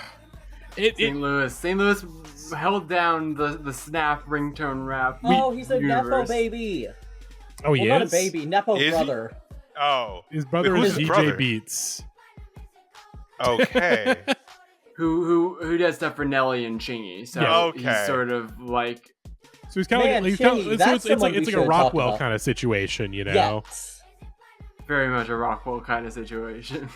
So exactly a Rockwell. I'm going to actually put this song in closer to a Claire's. This Jibbs was apparently on the Bratz motion picture soundtrack from 2007. Oh my god. I'm looking through this list now of who was on this album. We've got the Black Eyed Peas on here. Hell yeah. Wait, what song? Express Yourself. Not the one I would have picked. Okay. I would have thought Boom Boom Pow. This is early. This is 2007. Bratz is pre Boom Boom Pow. Yeah, Bratz is 2007. 2009. Okay. 2007.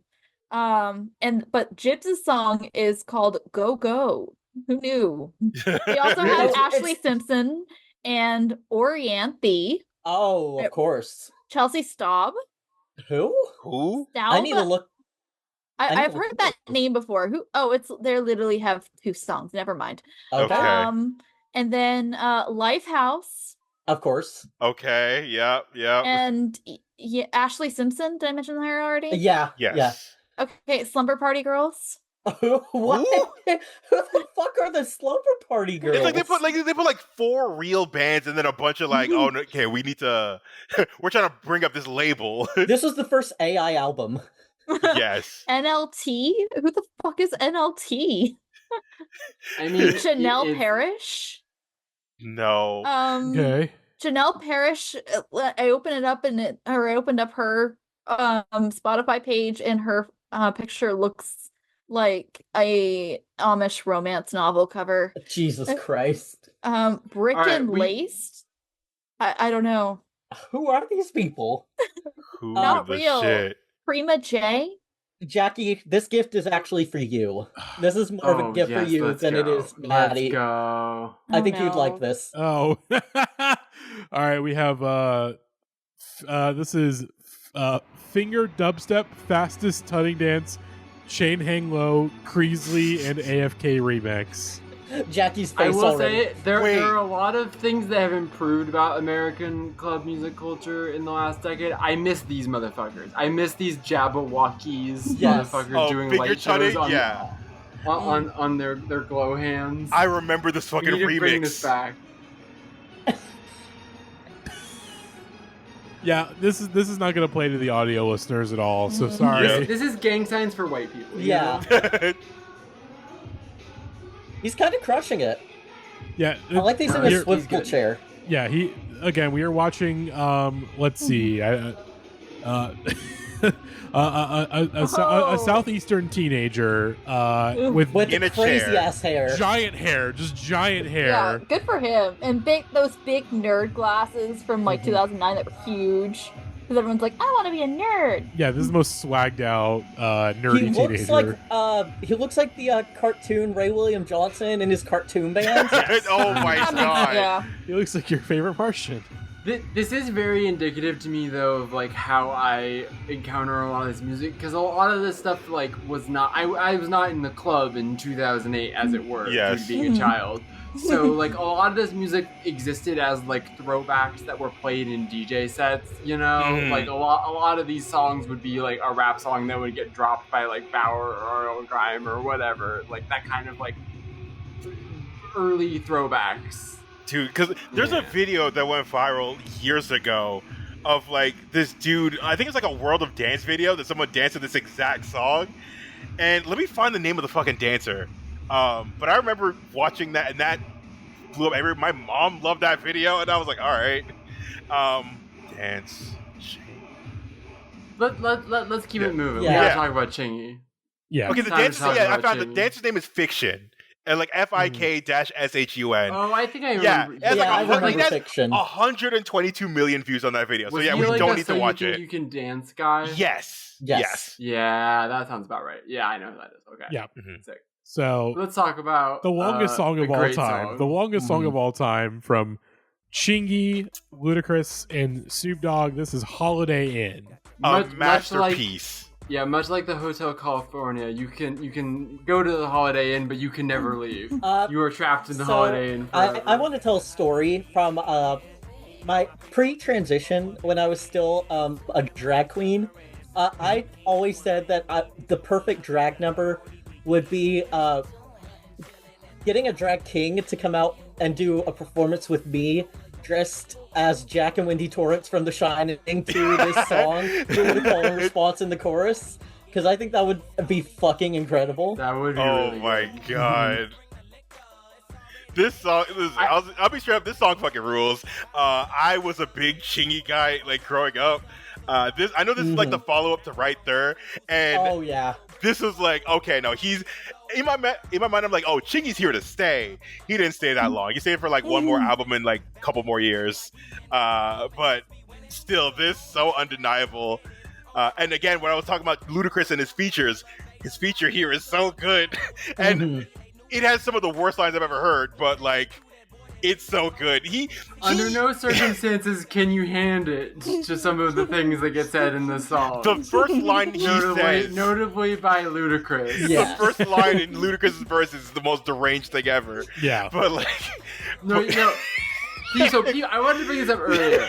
People have been trying to not like cancel Ludacris because there's a line in here you could cancel for. But like people have been doing this thing where they're like, can we believe that we ever took this guy seriously? Like there's been TikToks I've seen that are just like compilations of like bad Ludacris lines, and here's the thing: those lines are good. It's good when he says "drop, stop, kaboom, baby, rub on your nipples." That's yes. If it's you don't intentionally want that, comedic. You don't want fun. You don't want entertainment. You don't want joy in your life.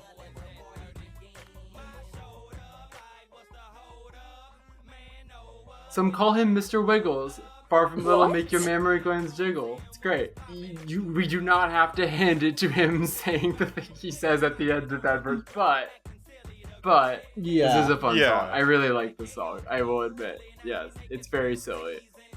I really like that on the Genius page of this song, the chorus is listed as Snoop Dogg, Chingy, and Woman. My favorite rapper, Woman.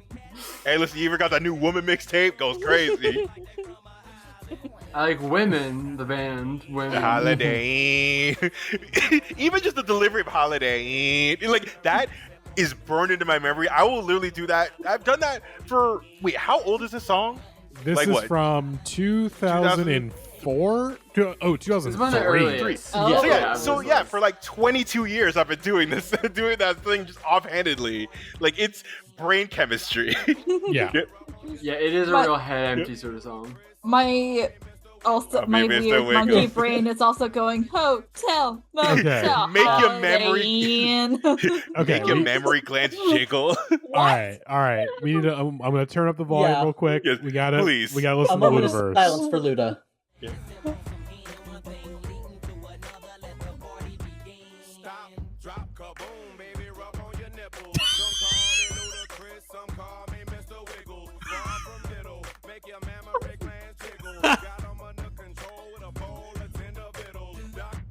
What?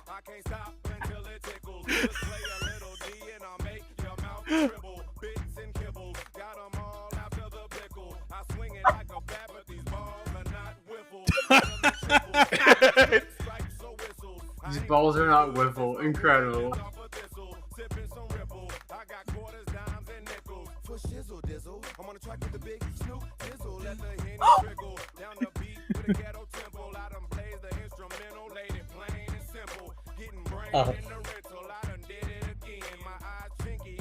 Oh my god! You know what?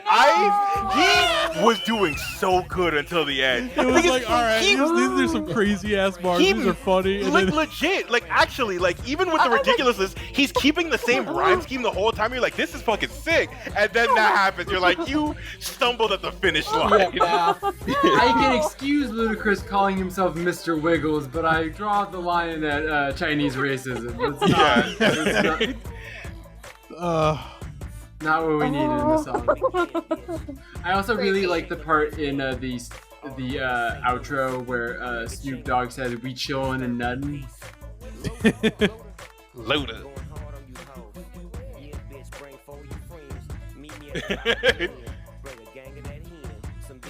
I sometimes got this song confused with the Pitbull song about the Hotel Motel. Oh, hotel room service? Yes.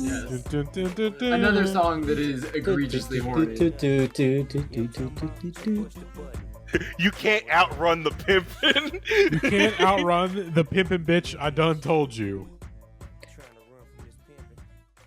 I really like that the outro just sort of like trails off, like it implies that he keeps talking. So, Matty, my friend, I'm gonna need you to name the channel on which this video was uploaded alongside the title of the video, okay? Yep, all right.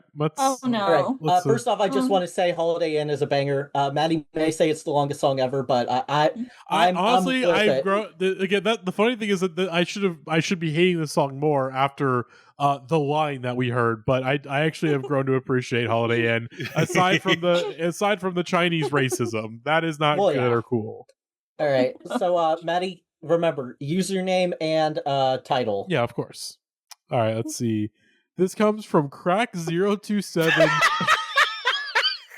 in Holiday In, throwing shit off the top floor. This has 110 views. What the hell? What did he throw? Give me the shit. And this is in a real 240p. Yeah, this is the lowest video quality humanly possible. This is I recorded this on the video of a flip phone. Look at this white boy. Watch this white boy move. This is the stealthiest white boy I've ever seen. They are in Holiday Inn throwing shit off the top floor. Yep. And this is what, watch this boy. Yo, stealth activity. CQC. Assassin's Creed, Dark Souls type shit. Look, doing repeating the snake strats. Repeating the barrel roll is actually faster than sprinting. Okay. And this is one of those like open concept Holiday Inns, or fucking like winter too. Yeah, Jesus. They still haven't thrown shit off the top floor, by the way. There we go. What did he throw? Nothing has been thrown. I think he spat, but we couldn't see it because it was in 240p. Chris hit the poker dude. It was funny. It was spelled with 2 T's. Yeah. Was it spelled W-A-Z? Funny. Okay. Like, this is like the so random, guys. Yeah, I really just wanted this on the episode because shout out Crack027. Crack027. Crack027. All right, let's keep it moving. I hope you're a listener, Crack027. This song is a full 2 minutes shorter than the last one and feels 3 minutes longer. Hey. I fucking listen. I absolutely love this song.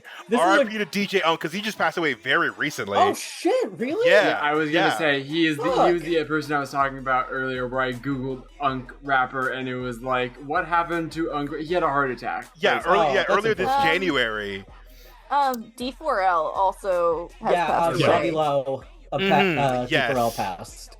But anyway, the only association I have with this song is that my parents used to watch like the America's Next Best Dance Crew video show. Yes. MTV or whatever, and it was hosted by like Mario Lopez. Yep. And whenever somebody got eliminated, this is what they would play as they walked out. They told them to walk it out. And they would like dramatically like remove their banner as it's falling from the sky as this song starts playing. Yeah. Give them like a little dance break as they leave. I remember this vividly. And it was nice that like Jackie mentioned like the Jabberwockies earlier because they were on that show. They won that show. Yeah, they were the most untouchable group to ever hit that show. Like they never. Still, like I literally just went to Vegas, and at the fucking MGM Grand, there is still a Jabberwocky show and a gift shop for the Jabberwocky show. I saw that shit and I was like, yo. My brother went to Las Vegas a couple of, like last year on a fucking work trip, and the first thing he messaged me was like a video of like their residency show. I'm like, that's insane. Like, they were awesome dancers, or they are awesome dancers, and I imagine that this is one of, like, they're kind of like the Blue Man Group, that because they have the mask, they can very easily, like, swap people in as needed. Exactly, yeah. Which is pretty nice, because it's all hiding behind the mask. This is such like, good album art. Yeah, from yeah, shout out beating down your block. This does have some very nice, like, I will ways to swap into people. No, yeah, I have known this song my whole life. If you had given me 100 guesses who recorded Walk It Out, I would not have arrived at Unk. This is a name that has never been said out loud to me in my life. And look, y'all be at the unction, I be at the unction. Okay? And I would also like to point out the remix merchant in this fucking episode, but the remix of this song has one of the very rare Andre 3000 guest verses. What the hell? Shit, what? Yes. What? It has he has a remix. He has a verse on this in the remix. I'm not even kidding you. All right, hold on. Yeah, we gotta play this. Yeah, it's Jim Jones and Outkast. I did. By the way, like this, as he was scrolling through, I like read something very quickly. I thought he said something like I thought Muck Sticky was on this. Oh no, we can't get back into Muck Sticky. I'm not going further into the Muck Sticky, and I haven't listened to anything about Muck Sticky.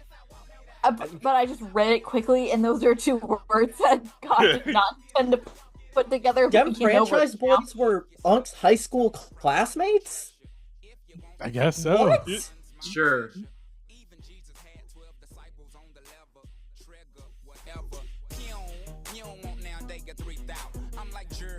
You're new to this part of town.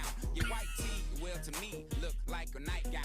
Make your mama proud. Take that thing 2 sizes down. Then you look like the man that you are or what you could be. I can give a damn about your car, but then I would be if it was considered a classic before the drastic change in production when cars were metal. This is kind of like the prototypical Snap song. This is just like the most like, which again makes it all the weirder that like he popped up on this. But, it is very Kendrick showing up on the Playboi Carti album. It's like these anime shows were not meant to cross over. But it's still pretty fun. It is fun. Much like the Kendrick features on the Playboy thing, you can tell Andre is having fun being here. Like, he didn't do this out of obligation. Exactly. God damn. All right. There. Matty? Yes. We can only watch a little bit of this because there's not much of a video element, but when Violet sent me this playlist, I didn't watch any of them, but when I saw "Walk It Out" Jimmy Neutron as a video title, I became very excited. Created at onetruemedia.com. Maddie, I'm gonna need you to read the username and video once again. Yeah. Okay. So this comes from Underpants Man 2000, and the title of the video is "Walk It Out" Jimmy Neutron with a description: pictures of Jimmy Neutron with "Walk It Out" in the background. And this was made on One True Media, which is a real... Whenever it starts with the One True Media. Images found on Google Images. I miss when YouTube was this. And we're... like low-res images. These are those low-res Jimmy Neutron images You would ever. spend 5 minutes waiting for this video to load, and you would love every second of it. We're too spoiled now. Yeah. Wow, that's it. Working on an invention right now. It's just He's got a Goddard with him. How did this person make this association? Being a child and liking two things at once. I can't even see what is behind him. A great fucking question. It looks like Ringo Starr. Yeah. This person just invented what like the modern internet is, just like taking like SpongeBob and putting. Shut up, Miss Fowl.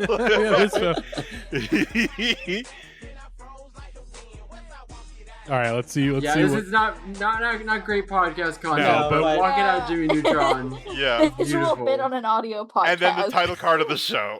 Yeah, there we go. This is. I love children. Sometimes they're so much fun. They're so. Well, all right, we got another. They're so pure. We got another classic. Ooh, ending strong. We're ending very strong. We got Lean With It, Rock With It from Dumb Franchize Boys featuring Peanut and Charlay.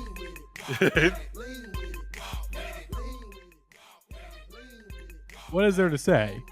You lean with it, you rock with it. All right, let's see what out of pocket bars that we didn't realize in the first listen. The hoes coming rocket. What? I bring a bitch back and I keep a big back. Oh, I think they like that. Slizzard on a goose. Oh my god. You got it fucking cock with it. What the fuck? Bro, oh my god.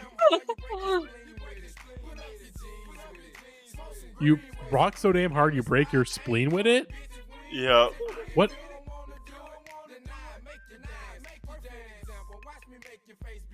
Face beat up my head. What? This is so out of pocket. It's like proto Nap.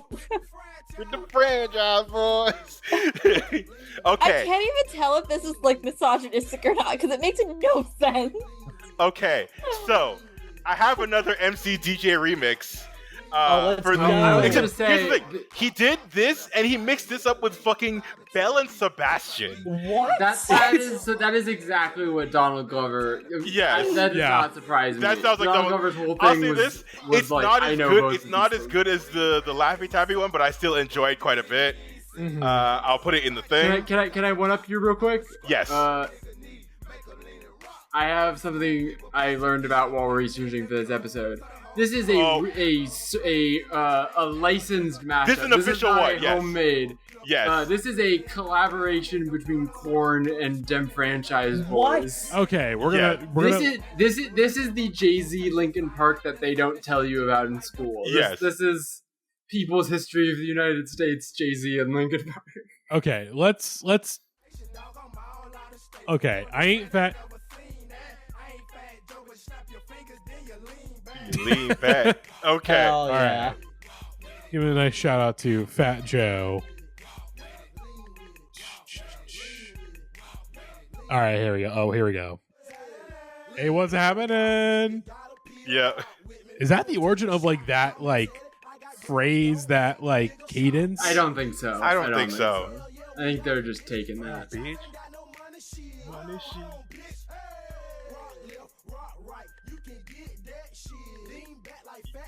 Second time Fat Joe has been mentioned on Lean With It, Rock With It. Oh, one of my favorite movie references in a rap song. All right, let's listen to the Korn mashup. Go how you want, slow it up, do the Matrix. Okay, let's listen to this mashup real quick. The first one, the Belle Sebastian one, then the Korn one.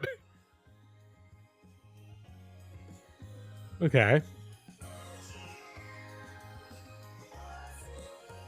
We went to the Kevin Parker School of Phasers. 461 views. These are all you. Sounds like Sonic the Hedgehog music. Right? Yeah, there was a time in the internet where just knowing Belle and Sebastian and Dem Franchize Boyz qualified you to go viral on the internet.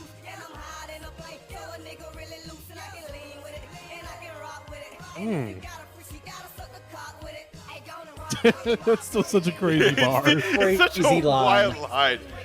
But I remember I found this because this is right when I found out about Donald Glover, because Community had just shown up, and I was like, oh, let me follow all the cast or whatever. And then I found his blog, and he had just put this out. And so I'm like, oh, let me check out his music. And then all these remixes, this is in it. And then, but it was really the Laffy Taffy one. I'm like, okay, I gotta follow whatever he's doing. And then also he had his Childish Gambino mixtape at the time, which is fucking Poindexter. Yeah. Mm-hmm. All right, Korn versus Dem Franchize Boyz. Yes. Coming undone with it. There's a video with it too. Wow. An official video.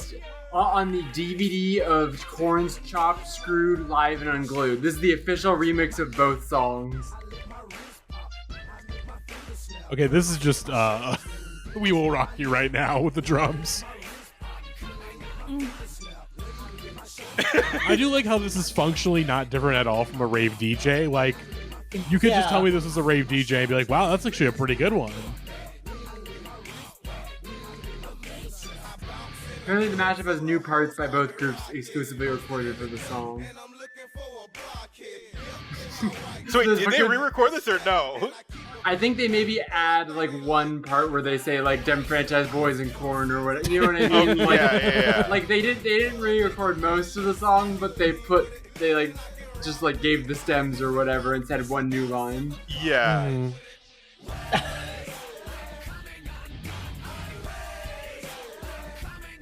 This is crazy. Why is this actually kind of good? I like this better than the original Coming Undone. Yeah. Has Holidae Kirk posted this on the New Metal account? I feel like he has to have. Good question. Yeah. If not, I'm sending this to him.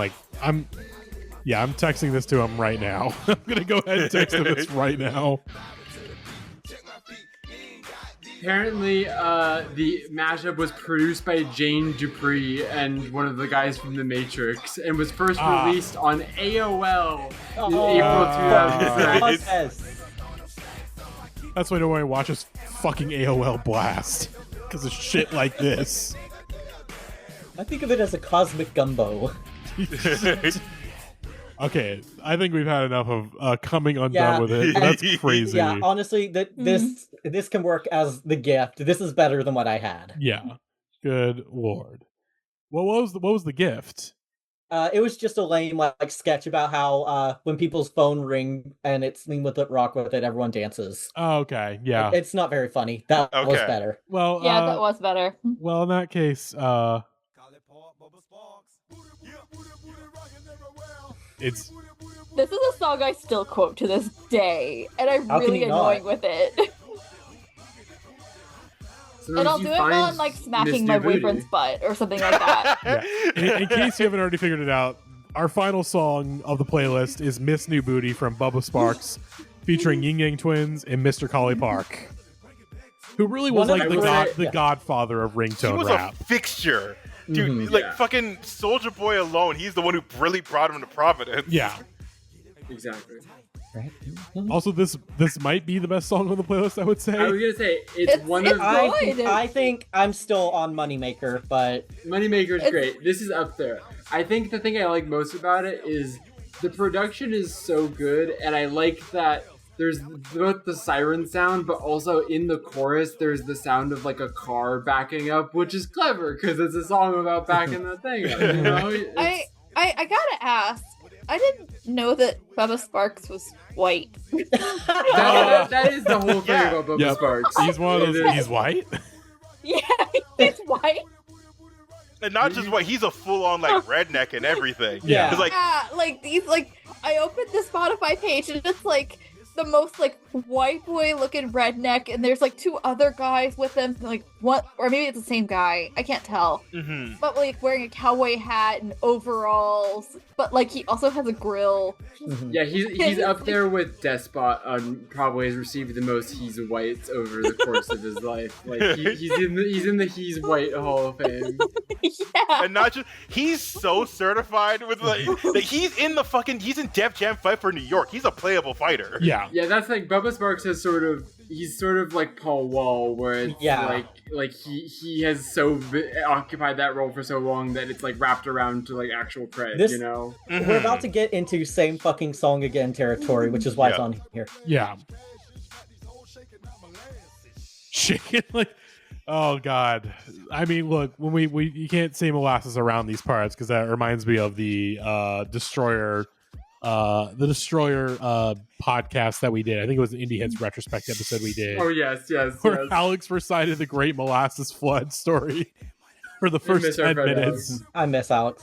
I cannot believe the Yin Yang Twins hopped on this and they just did the goddamn Whisper song again. It is so funny. This is like the same time that song was out, or maybe like a little bit after. It's gotta be a little bit after. They had their niche, the Whisper niche.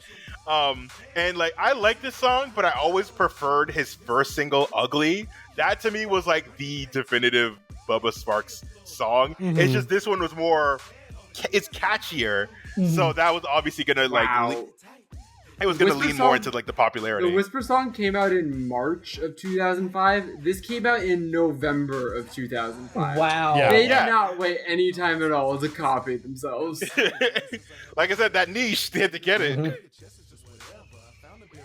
I unfortunately didn't see it because I didn't go to both days of This Ain't No Picnic, but friend of the podcast, Rihanna Cruz, told me that Yin Yang Twins live at that festival was like a transcendent experience. I would love to see the Yin Yang Twins live. I would really not doubt it.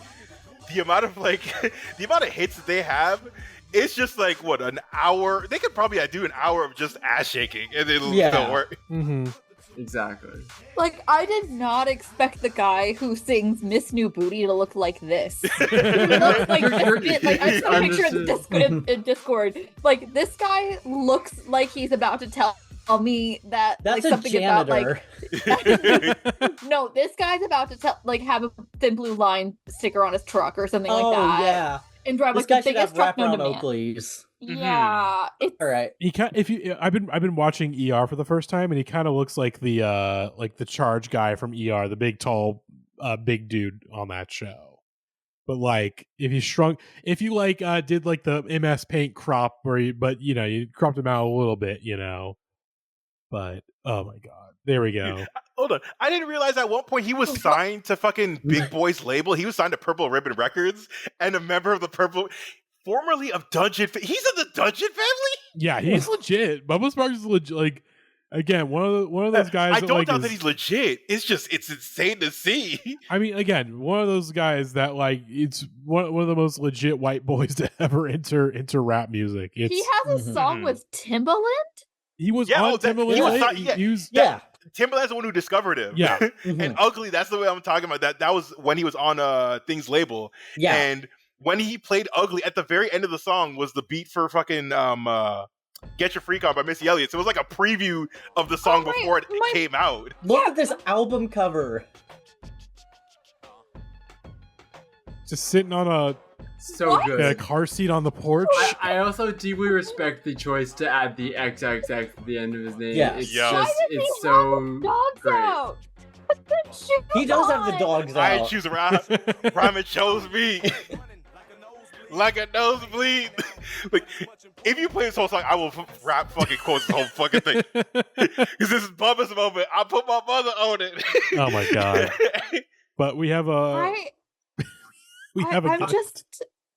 this broke my brain. This is now the thing that will be like in my head all night. I don't know what to do with it. I'm so glad we got to watch you learn this. It's beautiful. Yeah, it's always beautiful when people find out. It's like when people find out like Bubba Sparxxx is white, or like Paul Wall, or like this is why there's an entire scene in the Elvis movie around this. This is one of the great things that can happen. Yeah, it's what he's white. He's white.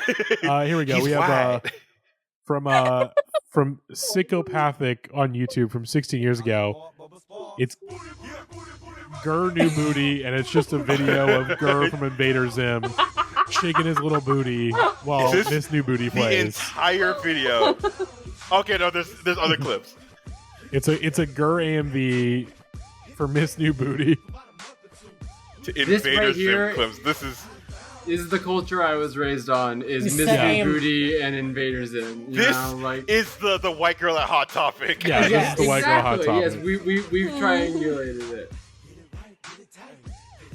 This is okay. I think you know what? This is exactly the type of video that I would watch for hours on early YouTube. Yes, yeah. Same. Yeah. All right, Matty, I have one last video, and we're just going to celebrate the ringtone era with my favorite video of the ringtone era. Oh, God. So just a moment of silence while we watch another Jamster commercial. Oh, yes. All right. Get the Family Guy theme song as your new ringtone. All you have to do is text Peter 1 to 75555, or you want Peter Locker. Send Peter 2. Text Peter 3 for giggity. Peter 4 for freaking believable. Peter 5 for no one got that one. And for bird is the word. Peter 6 to 75555. Or go to jamster.com, subscribe to get up to 20 products like games for $9.99 a month. Remember, it's jamster.com. Remember, it's jamster.com. Yes, I do remember this commercial. I remember this so vividly. I have a question for everybody before we all depart. A final question. Okay. What was the ringtone that you got off of like one of these advertisements, or one from like the back of like a Tiger Beat magazine or something like that? I don't think I ever did. I think by the time that like I got a cell phone, I didn't have enough money to get the ringtone in the first place. My ass was recording off the radio. Oh, yeah. I did. Oh, I would see the advertisements and I didn't realize that they costed money. And like it just so like I just texted the ads the phone number provided. Oh, yeah. Nobody ever said my parents never stopped me. No one ever said anything. I got one or two ringtones, and my parents would like check my phone once in a while, and they'd be like, "This song is inappropriate." I think I did actually have Candy Shop, but it was like a bad recorded version of it. Like the MIDI version. I think mine was White and Nerdy by Weird Al. Oh, I love that song though. Also a song that kind of Chameleonaire could have been on this episode. Oh, Jackie. Chameleonaire. I did it again. I know this happened to me once. Yeah, Chameleonaire. I said Chameleonaire on a podcast. Part 2, final song. All right. Well, in that case, that'll wrap it up for this episode of the podcast. Shaq, thank you once again for coming back. Thank you very much. On the pod. Anything you would like to plug before we head out? First off, thank you guys. I had a great fucking time tonight. This is amazing. If you want to check out any my stuff, so I'm on social media at Shak Excellence. That's SHAK Excellence. That's Twitter, Instagram, Blue Sky, Letterboxd, TikTok, and all that. You can find my writing. I write movie reviews for a CG magazine, so you can find those at cgmagonline.com. I have my own podcast, which Sequels, which is currently again, we take long ass breaks when we do stuff. But it's Sequels, is SEEQELS, where we talk about direct-to-video sequels to popular and not so popular movies. And yeah, that's pretty much it. All right. And one more plug from us on the Indieheads podcast sphere. Of course, myself and Jackie are going to be at Liberation Weekend in Washington, D.C. Jackie is playing one of the afters. I'm not booked, which is fucked up. You can't let me aux-core DJ. You can't let a straight white man aux-core DJ at the transgender music event. I think that's discrimination. Honestly, it's an oversight. It's an oversight, and I'm gonna run it up the flagpole. And listen. Get in contact. Get in contact with Lil Mama and her heterosexual rights campaign. Lil Mama, she's got you. She's got you, Marty. Right. You can do it. Maddie, you can Maddie's do it, gonna Maddie. show up to the trans music festival with a heterosexual rights t-shirt. He's gonna be playing nothing but lip gloss. I'm gonna be I'm gonna be just like the guy in the Joe Biden convicted felon t-shirt showing up to Liberation Weekend. Yes. Oh fuck! There to everybody.